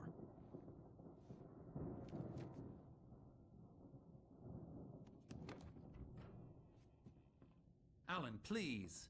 You're sliding back into the... Tell me one more lie and I'll shoot you in the face. Ah, well, it was worth a shot. Really, Wake, come on. Let's work together on this. You have no idea... Hartman, shut up! Barry, get out of here. I'll catch up with you. Get a car. Oh, Al, let's just... Joe! Wake, listen to me. This is a mistake. Don't you see? Together we can create something absolutely wonderful. With your ability and mine.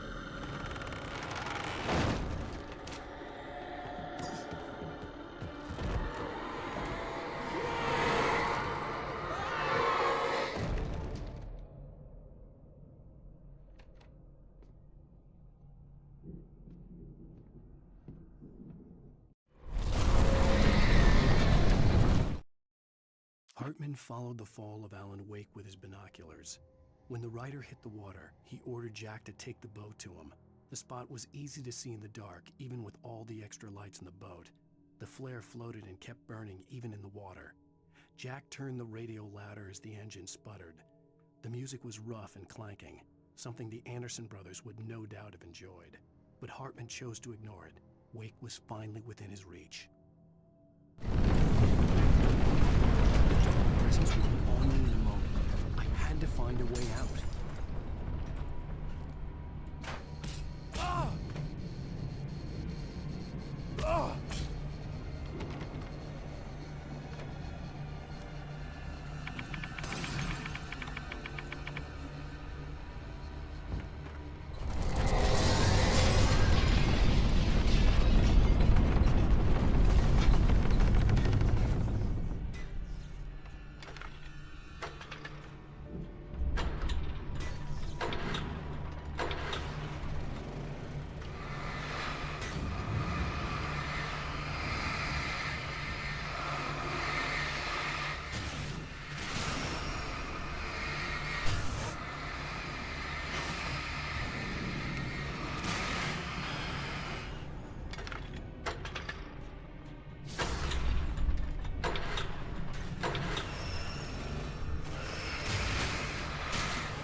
Hartman knew he was no creator. He had no ambitions on that front, and he certainly didn't want to end up like every artist he had worked with here, damaged in ways that were hard to describe, or worse. It was enough for Hartman to maintain creative control and provide direction, to be a producer. That was what most of these people were in need of anyway. Of course, suitable subjects were few and far in between.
the car, but the gate's locked. You're gonna have to go through the hedge maze over there.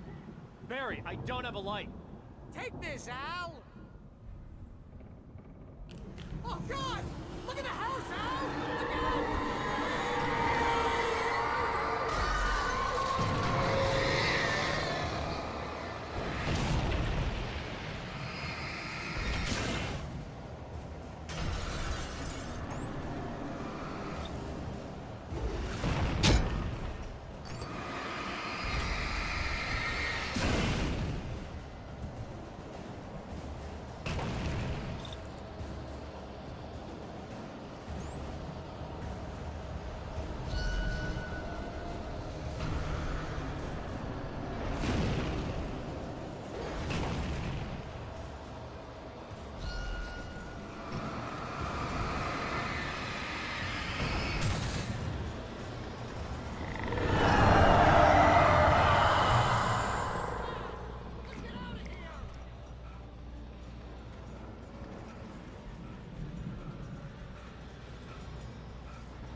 I stared at the Viking paraphernalia that littered the area, surrounding an unlikely centerpiece. A full-size stage complete with an impressive sound system with all the trimmings, including a dragon. It took a special kind of crazy to build something like this in a remote field. When the sky split open with a deafening boom and the music started blasting, it felt strangely appropriate.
Hartman hurried down the corridor. He had disliked leaving Wake when he was surely at his most susceptible to therapy. But this was not an ordinary storm. Wake had been writing, and he had woken something up in the depths of the lake. Now, it was coming for him. Hartman had naturally prepared for a situation like this.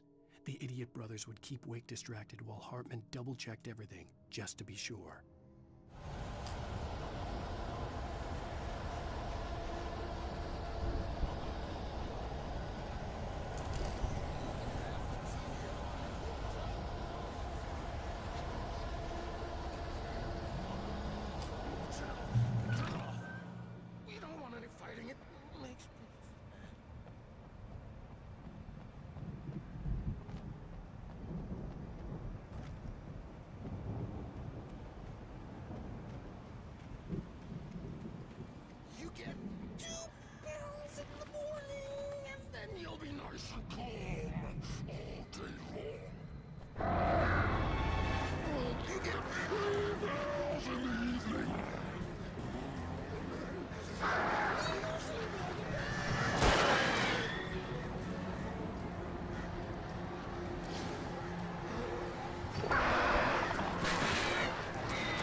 Mott knew that Wake was smarter than him. Wake had more money, a beautiful wife, everything. And Hartman said Wake was important. That made him better than Mott. But Mott was calling the shots now. He'd expected Wake to whimper and grovel, but instead, he seemed willing to fight. Mott knew he'd gotten under Wake's skin. If only Mott actually had his wife. The thought made him shiver.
For the moment, Barry was just glad he had survived the fall. He had been separated from Al, and there was no easy way to climb back up. He told himself he'd be okay in the gloomy forest at night. He would just have to wait for a while for Al to find his way down. Barry turned when he heard the heavy footsteps and saw the movement.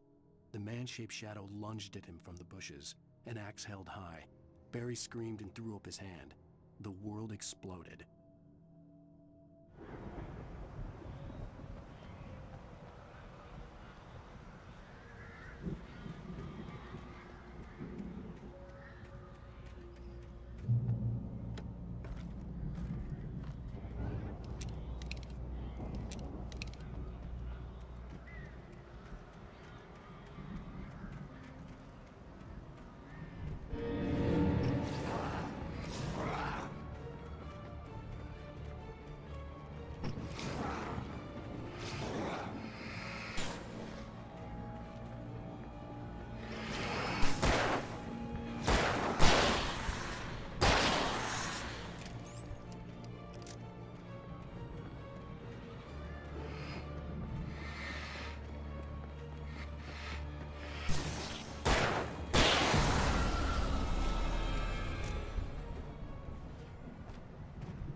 Hartman watched as Wake's features slackened.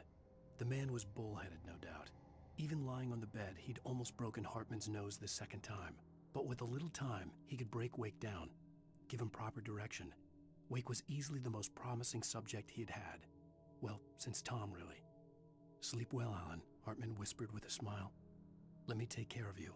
He sniffed hard to clear his throbbing nose, swallowed blood, and barely tasted it.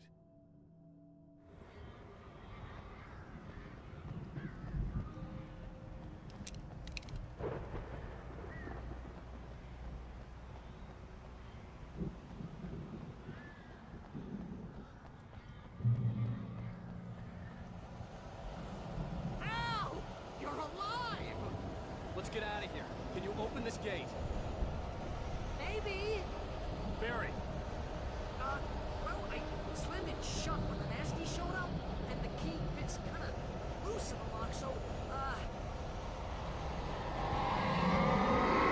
Barry! I'll find it! Don't worry about it!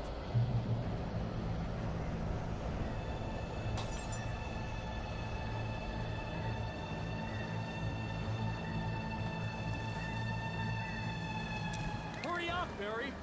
I'm on it! I'm on it!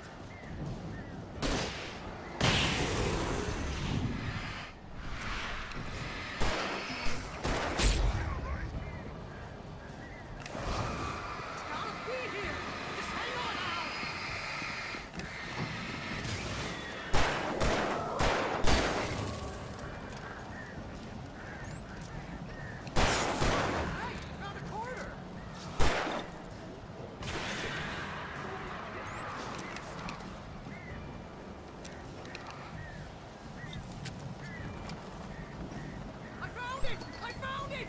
Ah, no, wait, that's a twig.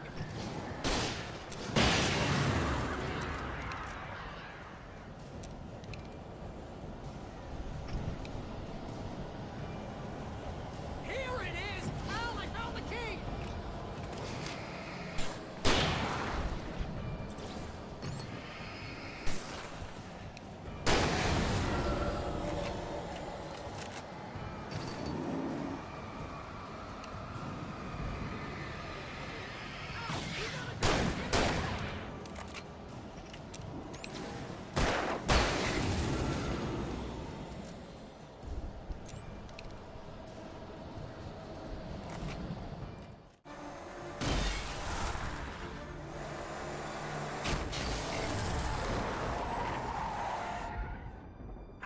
Please tell me we're headed for the nearest "You're now leaving Bright Falls. Come back soon" sign. We're going to the Anderson farm. I knew you were gonna say something like that. You know what? You owe me big time for this. When this is through, if we make it, I don't care what anybody says, I'm done with darkness. You're gonna buy me a tanning bed as a gift, and I'm gonna live in it.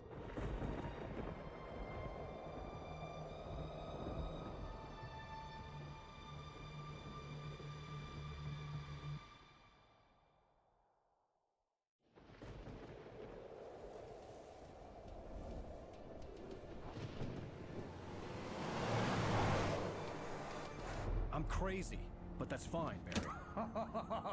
Oh, you got that right, Al. You're barking mad. You are by far the craziest... But maybe that's inevitable when you deal with crazy stuff like this. It helps. This is happening, Barry. Alice, they never had Alice. She's trapped in the darkness at the bottom of the lake, but she's not dead. Al, how can you know that? I know, Barry. I can... Al, No, listen. I can bring her back. I can find her. There's something special about this place. The lake, it does something to the works of art created here. It makes them come true. But there's a catch. The dark presence, whatever that thing is, twists it to its own ends. That's why all of this is happening. It's using my manuscript to take over everything. Al, I believe you. It happened to Thomas Zane before, it happened to the Andersons. I believe you. Crazy or not, you're not delusional. Weird shit's going down. That's a fact. I'm on board, man. I'm with you. The Andersons knew about it, but they were too far gone to tell me with all the drugs they were on. But they wrote it down. There's a message somewhere at their farm, Barry. We just need to find it. Look out!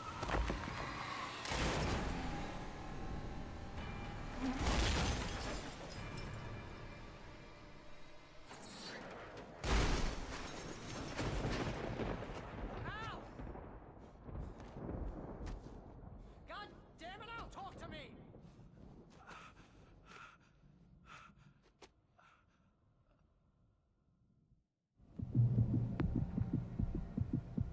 I had lost my gun in the crash. Barry was nowhere to be seen. Barry! Barry! Oh, man, you're okay! Jeez, it's good to hear your voice! I was trying to get out of the car, but the ground gave way. Man, what a drop! Don't worry, your cutout is fine. Forget that! Are you okay? I hit some bushes, didn't get a scratch. There's no way you can climb down, though. It's like a sheer wall. Al! There's something moving down here! Barry, it's a taken! Use a flare, Barry!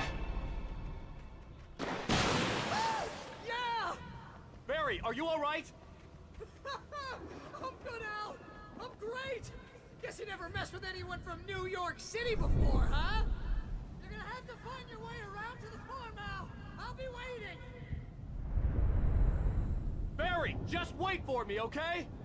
Al! I'm not staying here! It's suicide! I'm going to the farm! I'm gonna go ahead and secure the area. You can catch up! Don't worry about it! I'm on the case! Now he's Rambo. This would turn into a disaster if I didn't catch up with Barry.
When he stopped the car at the Anderson farm, Walter felt relieved. Oblivion was close at hand. The brothers wouldn't miss a jar of moonshine or two in the booby hatch. But then he saw the man on the porch, and he knew who it was. Driving for his life and knowing it was useless, he didn't realize he was crying until he couldn't see the road for the tears.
Shadows crawled over the gate.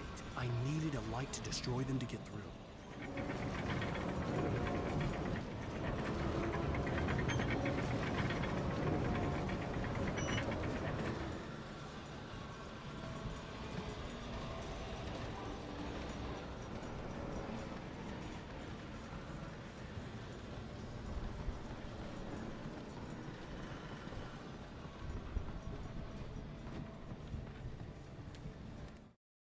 Agent Nightingale stared at the passed-out rider. The man was sleeping off one hell of a night. Nightingale felt a stab of envy at Wake's oblivion, but he had a job to do. He put the gun to Wake's head and almost became a murderer. His hand shook and his throat felt tight and dry. Biting his teeth, he tried again to pull the trigger. He lost the nerve. Wake stirred. Nightingale would have to settle for an arrest.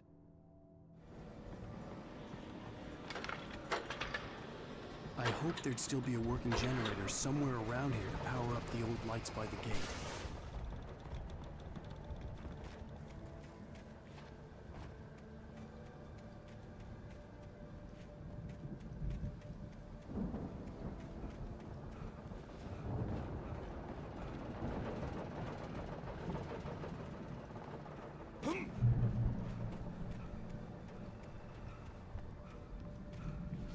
I could sense the movement in the woods ahead.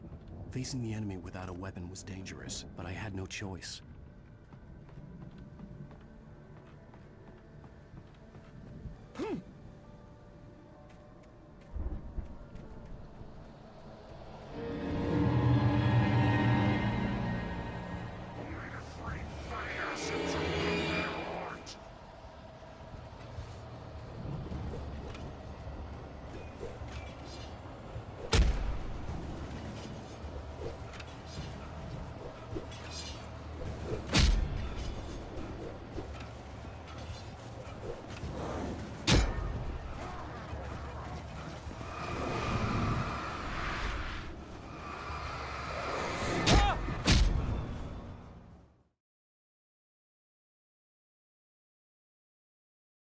I could sense the movement in the woods ahead.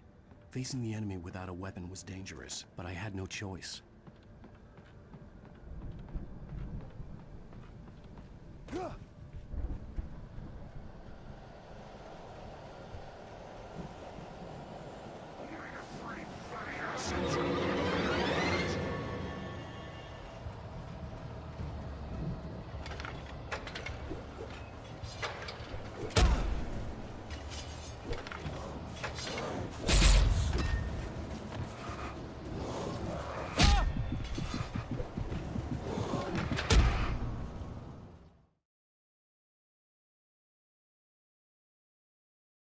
I could sense the movement in the woods ahead. Facing the enemy without a weapon was dangerous, but I had no choice.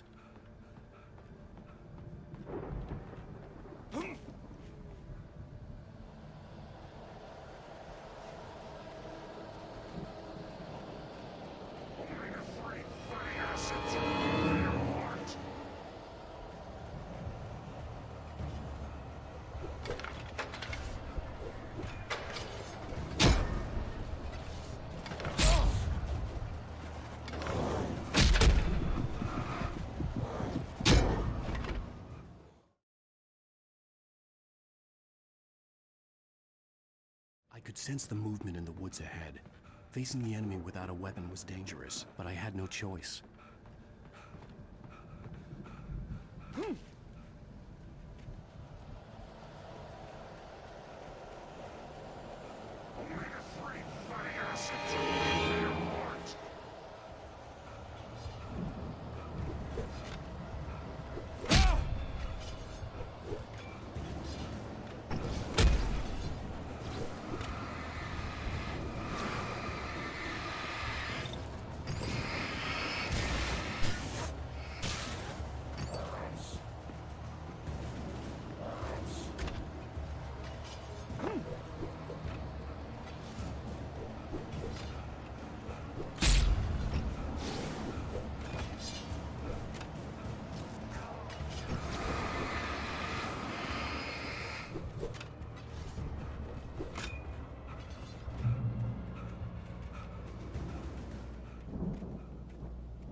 A car was driving away from the farm, headed in the same general direction as I was.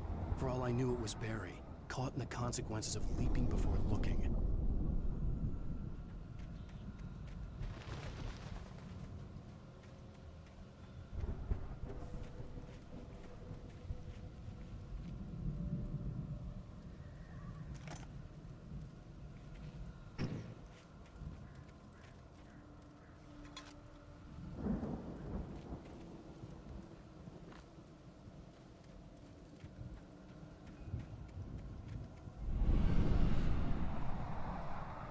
The car was heading for the cabin up ahead. It wasn't far. If it was Barry, I would see the damage soon.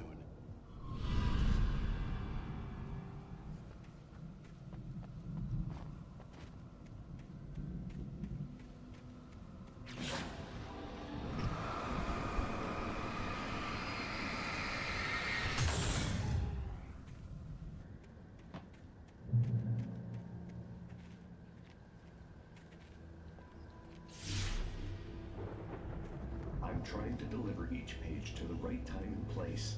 I'm trying to show you how the story goes. I had seen glimpses of the light before. I had seen it in my dream.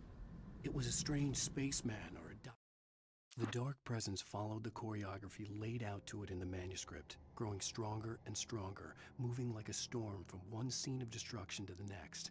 But it was still bound to follow the story and chained to the dark place it came from. When the story reached the end it longed for, it would finally be free. Driver in a bulky suit. He was the one who'd been placing the pages on my path.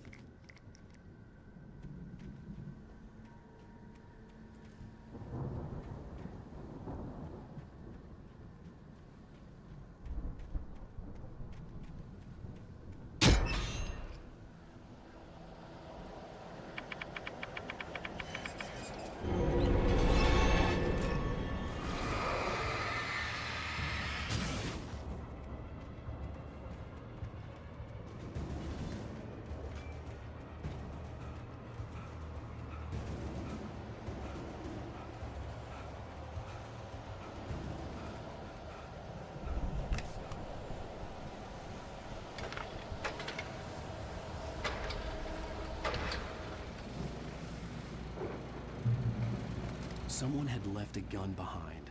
Now I had a fighting chance of reaching the farm.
I could see the car, but there was no sight of the driver.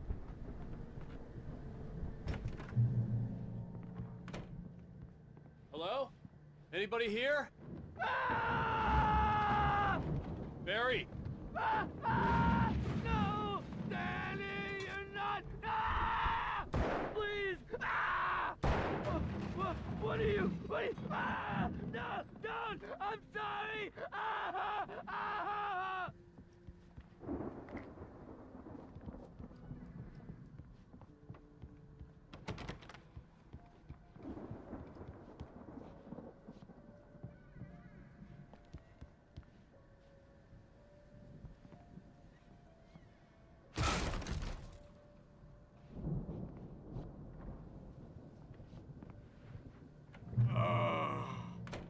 I know you. You were in jail the other day. I went to the farm again for the moonshine, you know? It makes you see. They're not gonna miss it. They're in the loony bin. But my buddy, Danny, I lost him. Something's gone wrong with him. It's not him.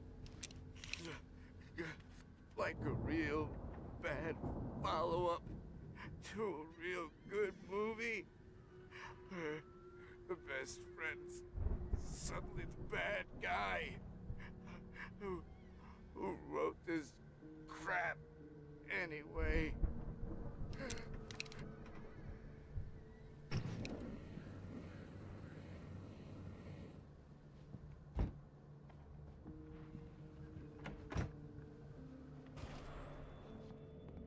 I've run through every possible course in my head.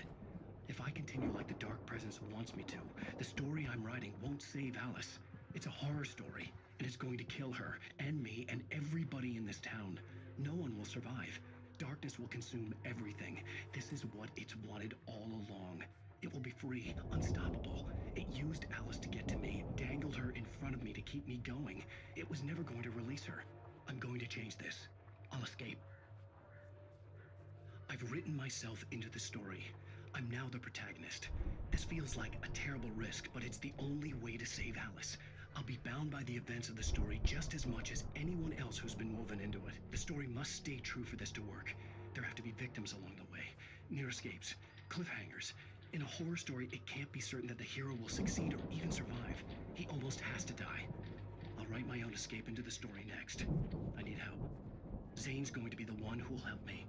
I'll make it happen.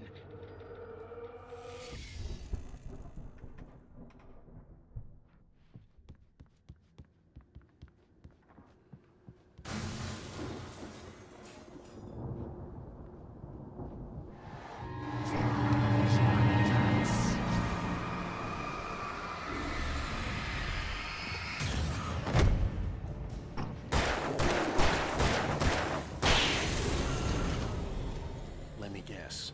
Danny, huh? The front door was locked.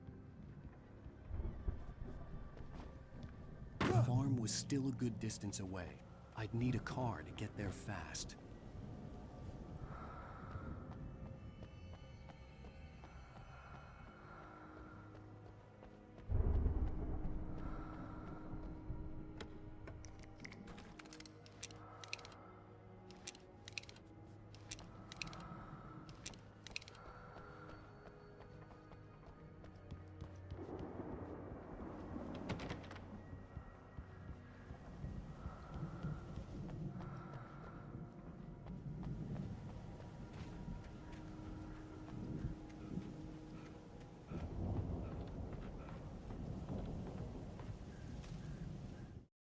For a moment, Hartman considered strangling the idiot.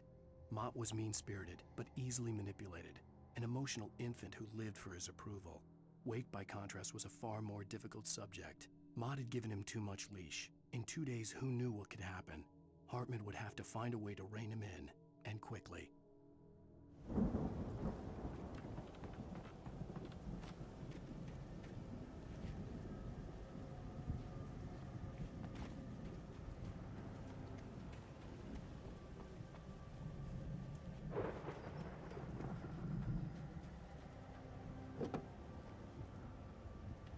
If Barry wasn't up here, he was probably in trouble down at the farm.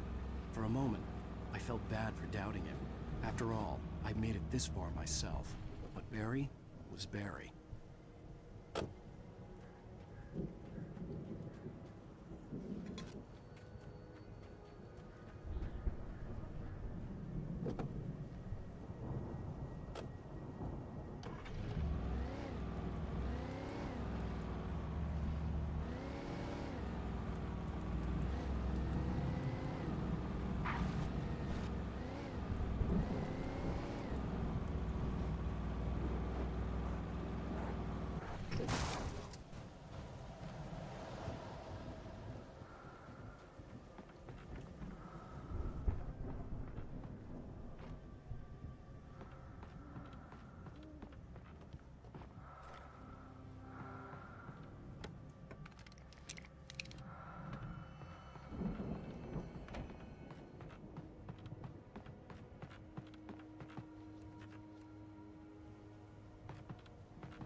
Well, as I'm sure everyone's noticed, that storm we all felt coming is finally here.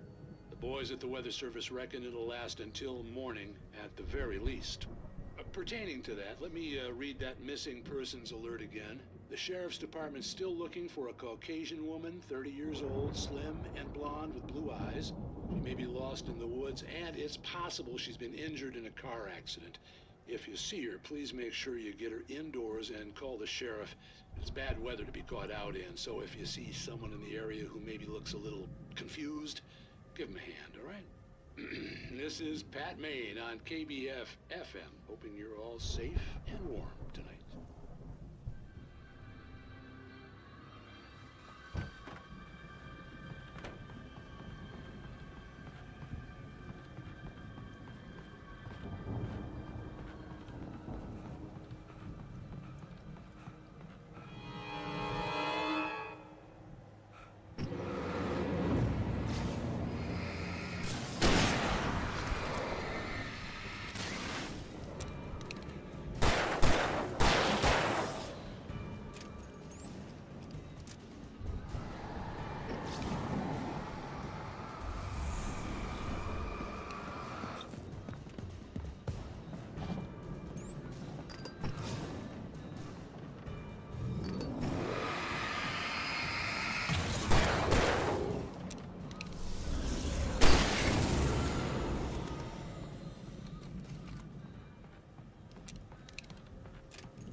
I'd known the brothers used to be some kind of rock stars, but it hadn't really sunk in until I saw the stage.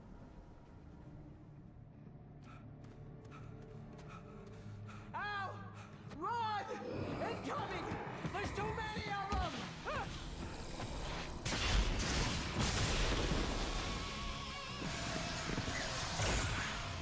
God damn.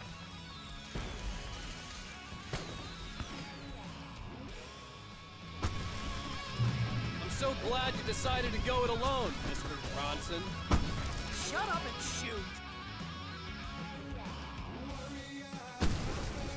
Ow! We have to fight them all! I can teleport the fireworks from here and help you out!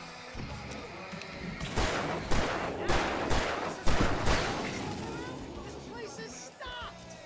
Ow! Hold on! I'll try to get the stage lights on!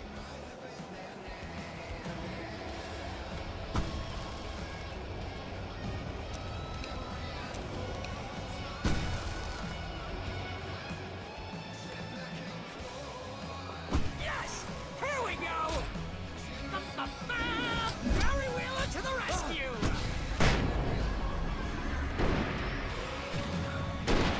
No! Damn it! Goddamn turn-of-the-century wiring! Hang on out! I'll get them working again! I promise!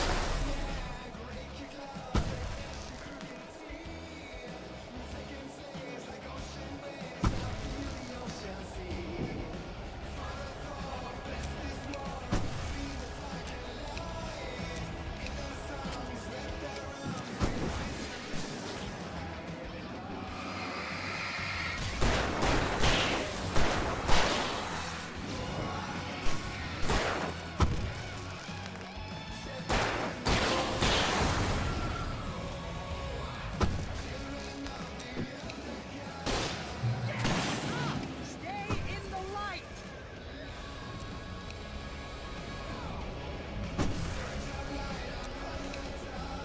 No, why do you keep doing this to me?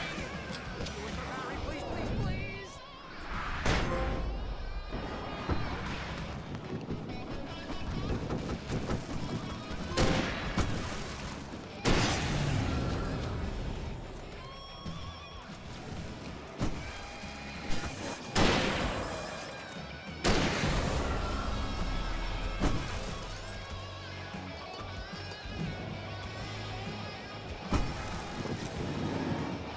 Ow, please don't let me die! This is too much oil! I want it to go out! Rock and roll! This may be the most awesome moment of our entire lives! They are trying to kill us! My life? Really? Children of the Elder God! Enjoy it! God damn it!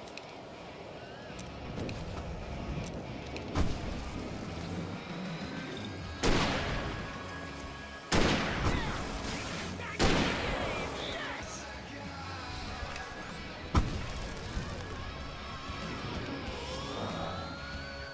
Oh! Did I do this?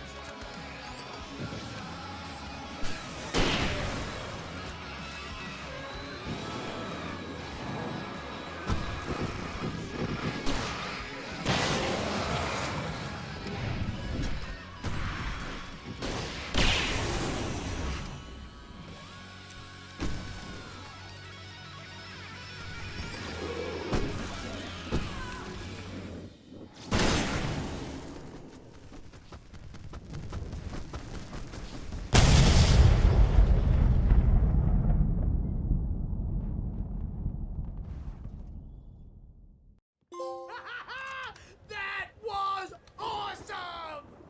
Bright Falls, rock and roll capital of America.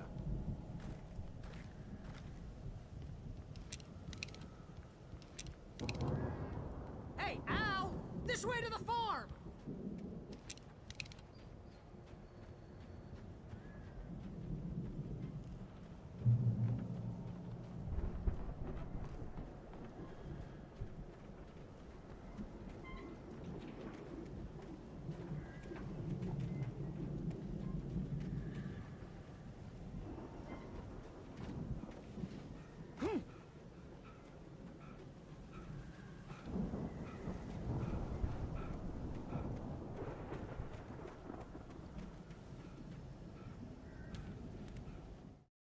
Deputy Mulligan tuned Thornton's chatter out.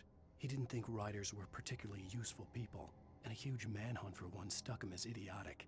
Certainly not worth the missed opportunity for coffee and pie. It wasn't even clear what the man had done, except run from them at the trailer park. Mulligan knew he wasn't alone.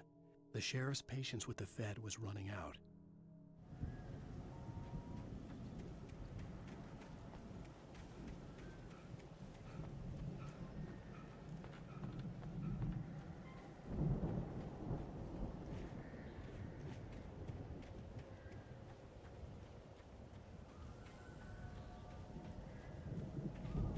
See, bestseller? No reason to worry. Your cutout's good as new, right where I left it. I'll come back for it once we have the place secured. Yeah, that's been my biggest worry all this time. We need to get this thing moved out of the way. This is as far as I got before they ambushed me.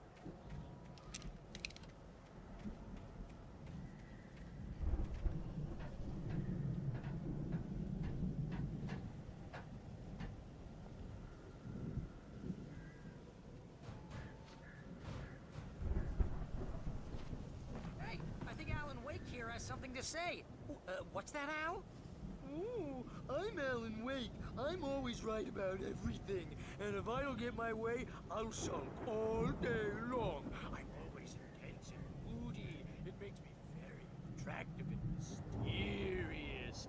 Right now, I'm just standing here because I need my best friend Barry to carry me. But that's okay. I can just take him for granted. I think I see what you did there. Yeah, it was pretty good. You want me to do my imitation of Barry Wheeler? No? Thought so.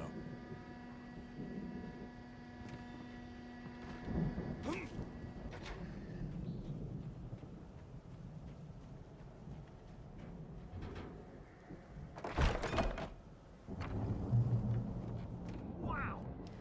You look at that thing, Al! They really went all out with this Viking crap, didn't they? Look at all this stuff.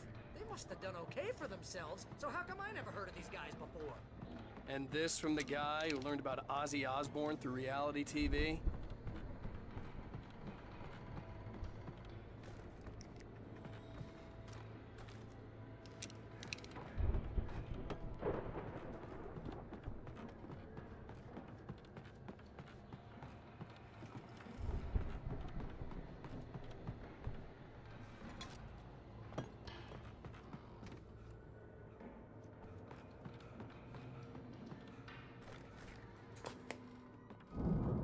Sleep. We all spend a third of our Night dreams in Springs, its soft embrace, man. somewhere Brings back between memories. fantasy and Hey, oblivion. remember when I got you that gig? But Your dreams first have a real way of writing forcing job. What got you themselves into started? waking life. Was this one of your Vice episodes? versa. In Night Springs. Tonight's episode, The Dream of Dreams. That's by someone else. We join Mr. Jones as he explores the endless dreamscape, only to be brought to a sudden stop by a decidedly mundane situation. A long line of people. Hey, Jones, right? Listen, we're gonna have to wait until His Highness over there is good and ready. Oh, wow. Who's that? You don't know him? What are you, new? He's the guy dreaming us. Well, not just us. He dreams everything. All of this. But wait, no. I'm the one who's dreaming. I'm asleep. Isn't this my dream?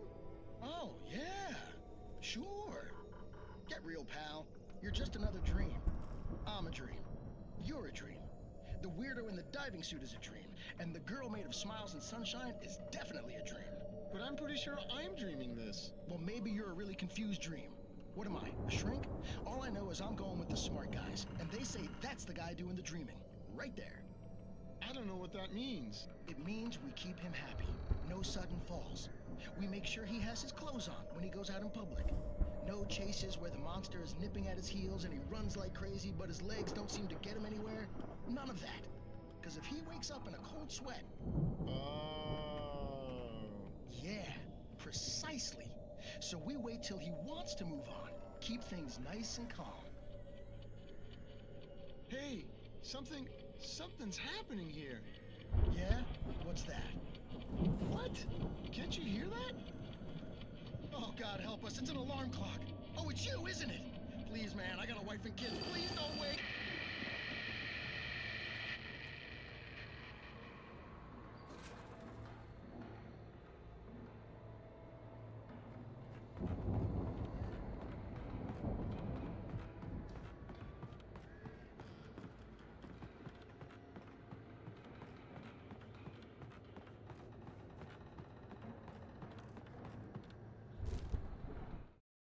It's 1976. Madness reigns at the Anderson farm.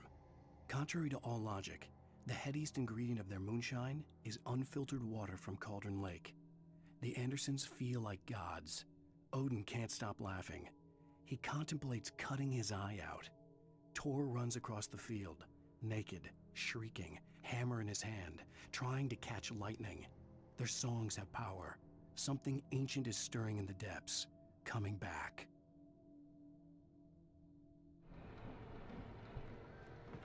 The Viking boat looked imposing, almost like a battering ram.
I think we can make it through here, Al!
Wow! Those geezers had quite a production going on. Ooh, you know what, Al? If we make it through this alive, I'm gonna start representing them. Yep, sell this stuff online, maybe get a reality show going, release a new single. Good luck with that, pal. Hey, you find find us a way out here, okay?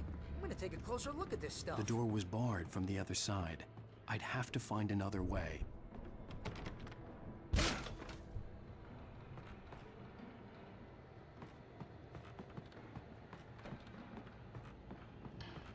Be careful, Al!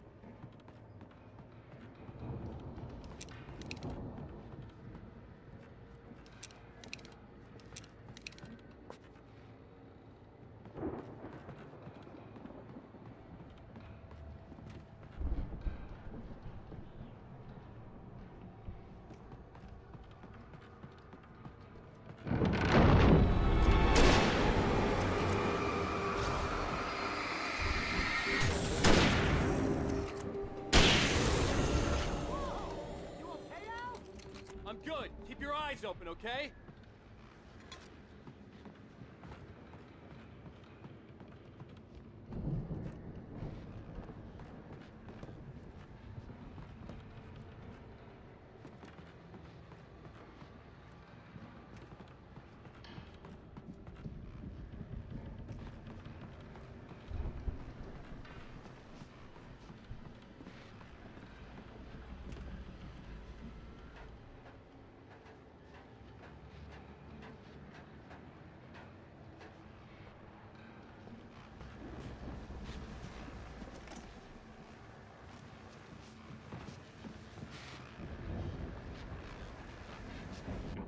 As you regular listeners know, I tend to work through the night, but I'm not the only one. Deputies Mulligan and Thornton are taking a couple of moments off their busy schedule to join me here in the studio. Boys, how busy are you now? Deerfest is almost here, isn't it? I bet that keeps you in business. Pretty busy, yeah. Actually, Pat, we've been real busy with other stuff, which concerns an ongoing investigation. We can't talk about that, Thornton. I wasn't gonna say anything. I was just saying we got, other irons to fry. And how would you compare your workload to last year's? Things have seemed relatively peaceful to me, but people do tend to get a little wild this time of year. Oh, it's wild, Pat. It's pretty wild. There's been all sorts of trouble this year. Vandalism, fighting, public disturbances. A lot of people gone missing, too. Yeah, it's pretty much the usual stuff, Pat. Just, a lot more of it. Now, is it just me, or does Deerfest get wilder every year? People seem to be more drunk, at least, or they start earlier and younger. Oh, it's definitely not just you, Pat, but... Definitely, Pat. Hey, I'm talking here, Thornton. Oh, shoot, I lost my train of thought. Not just me. Oh, yeah, it's wilder, Pat, but actually most of the trouble seems to be coming from grown men. People who ought to know better, Kids are doing fine this year. Well, that's nice to hear at least. Boys, I want to thank you for stopping by. I'll let you get back to your patrol. Sure thing, Pat. Yeah, sure thing, Pat.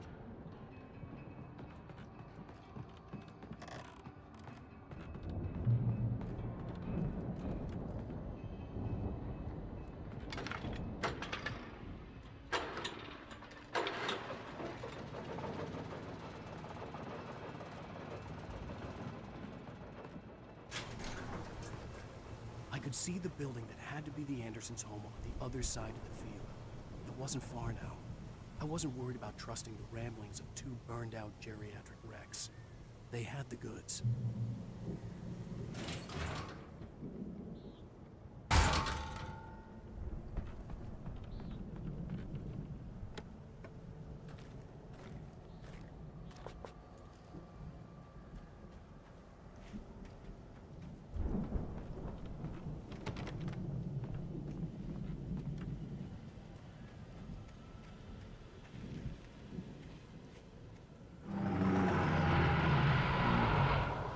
Got to be kidding me.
Yeah, it's...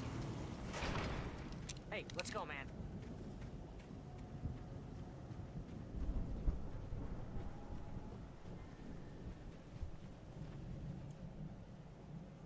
I think we're gonna have to work together to open this gate, Al. Looks pretty heavy. Ah!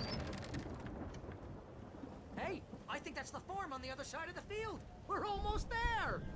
This farm is a crazy place for crazy people. We should feel right at home then.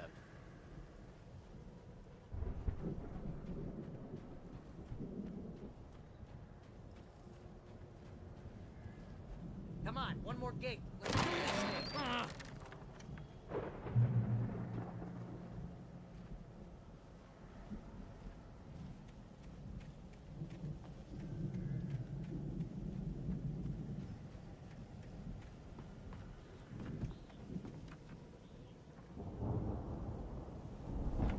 The lights are out. I guess we better check the fuse box.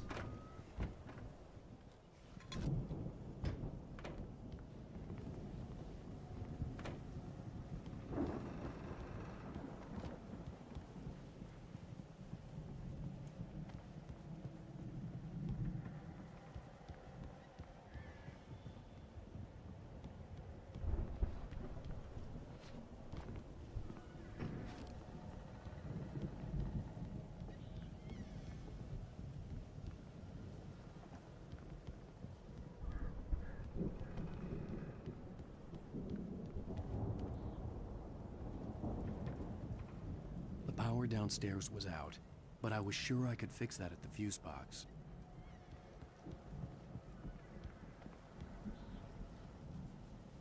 You know, this place looks kind of lived in. I thought the Andersons were in the booby hatch.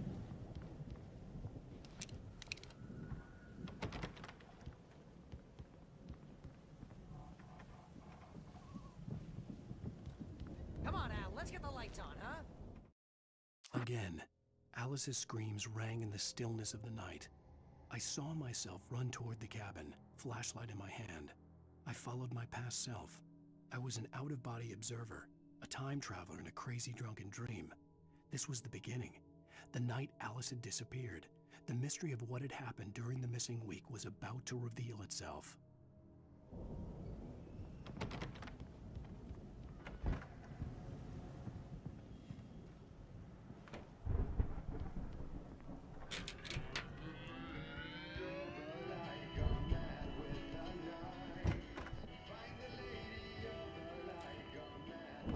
Can you hear that, Al?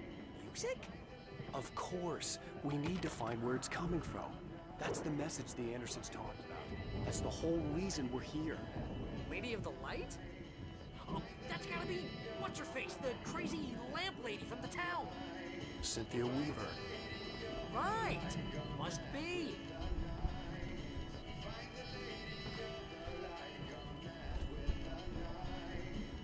The record's probably just a little dusty. Give it a little thump. I want to hear this song.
We'll stay here for the night and head back to town as soon as it gets light.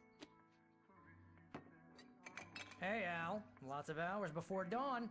Might as well get some rest. And by rest, I mean drunk. Come on, Barry, this is... Yeah, what the hell?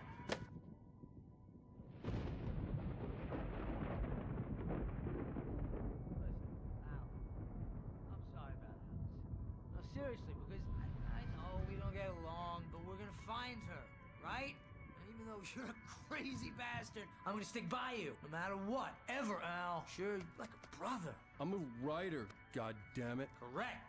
If I just wanted to, I could write 10 books a year. And they'd be the best books that year. No, you couldn't. That's right, I couldn't. But I could, because I'm a writer. What? What do they put in this stuff? I feel like my brain is coming out of my nose. I'm gonna get the recipe off those coots and be a booze millionaire. I just miss her, Barry. I just want her here with me. I know, Al. I know. It's gonna be okay. We're gonna make it okay.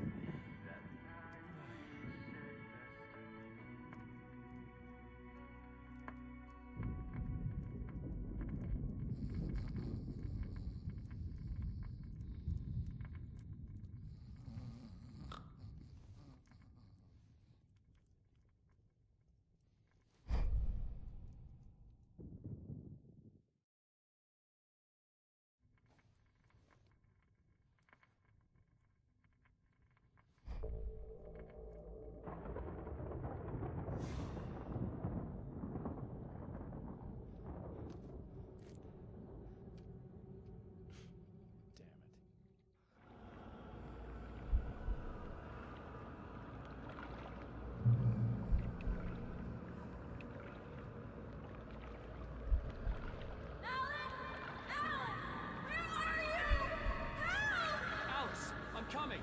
It's all right! I'm coming! It was a crazy drunken dream, and yet it was more than that. It was the truth, a suppressed memory unearthed by the Andersons' moonshine. I was there, an out-of-body observer. This was the night Alice and I had arrived at Bright Falls, the night Alice had disappeared. I had a chance to find out what had happened. I remembered being surprised to see the cabin dark. Alice would have never turned the lights off. I remembered thinking I caught a glimpse of her form underwater, sinking into the darkness. Diving after her was the last vague memory I had of that night. After that, the next thing I could remember was waking up behind the wheel of the crash car and finding the first pages of the manuscript. Beyond this lost memory, there was nothing. I had to follow the footsteps of my past self to find out what had happened that night. I couldn't find her in all that blackness. I must have thought she drowned.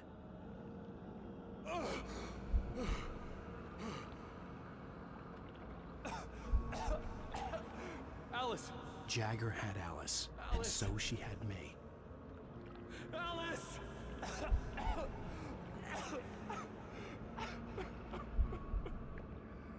I'd been easy prey.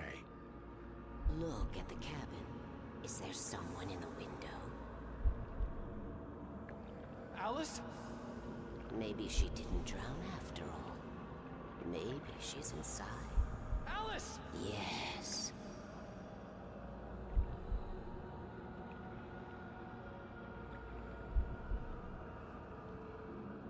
The dark presence had touched me. She had dug her nails into my brain and used me, made me her puppet.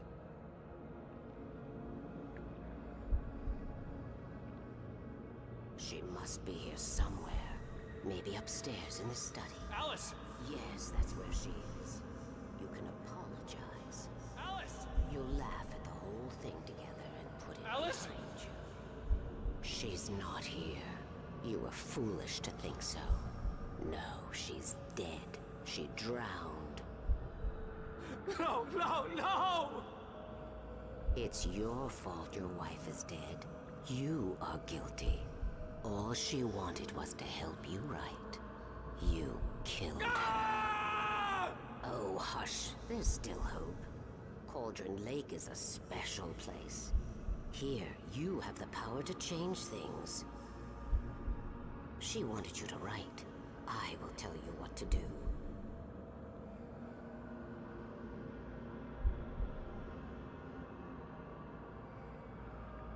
You can write her back. The story will come true, and all will be well again. She had Alice, and the manuscript was the ransom for her.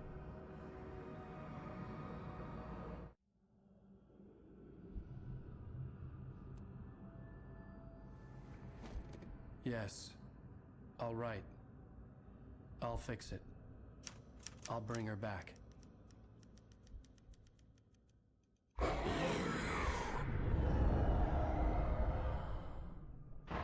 No. I wrote it. I remembered it all now. In the dark, I'd written for days, a week, almost a complete manuscript of a novel entitled Departure. Jagger had been my editor, whispering in my ear, making sure that the unfolding story would make her more and more powerful. I thought I was saving Alice. Even with the cobwebs she put in my head, some part of me had been aware enough to write my escape into the story, to bring a light into the cabin to release me before I could finish, to interrupt the horror story before the ending, where darkness consumed everything and everyone. Zane was weak and far away, but I had written him into the story, and his light had been enough to set me free. It isn't here now. I'm here because it was written. I brought the light to set you free. You must hurry. We'll know I'm here. It will be back soon. It stole the skin of my Barbara a long time ago. She looks so old.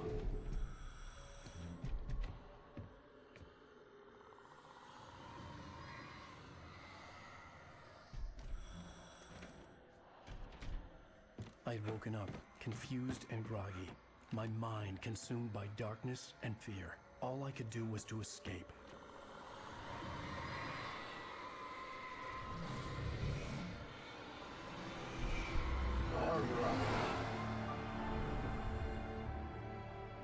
The week spent in the cabin had taken its toll.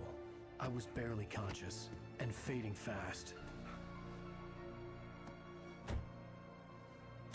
It had to have cost Zane terribly, thrown him even deeper into whatever dark place he now haunted. But he had managed to weaken the dark presence, kept me safe that night.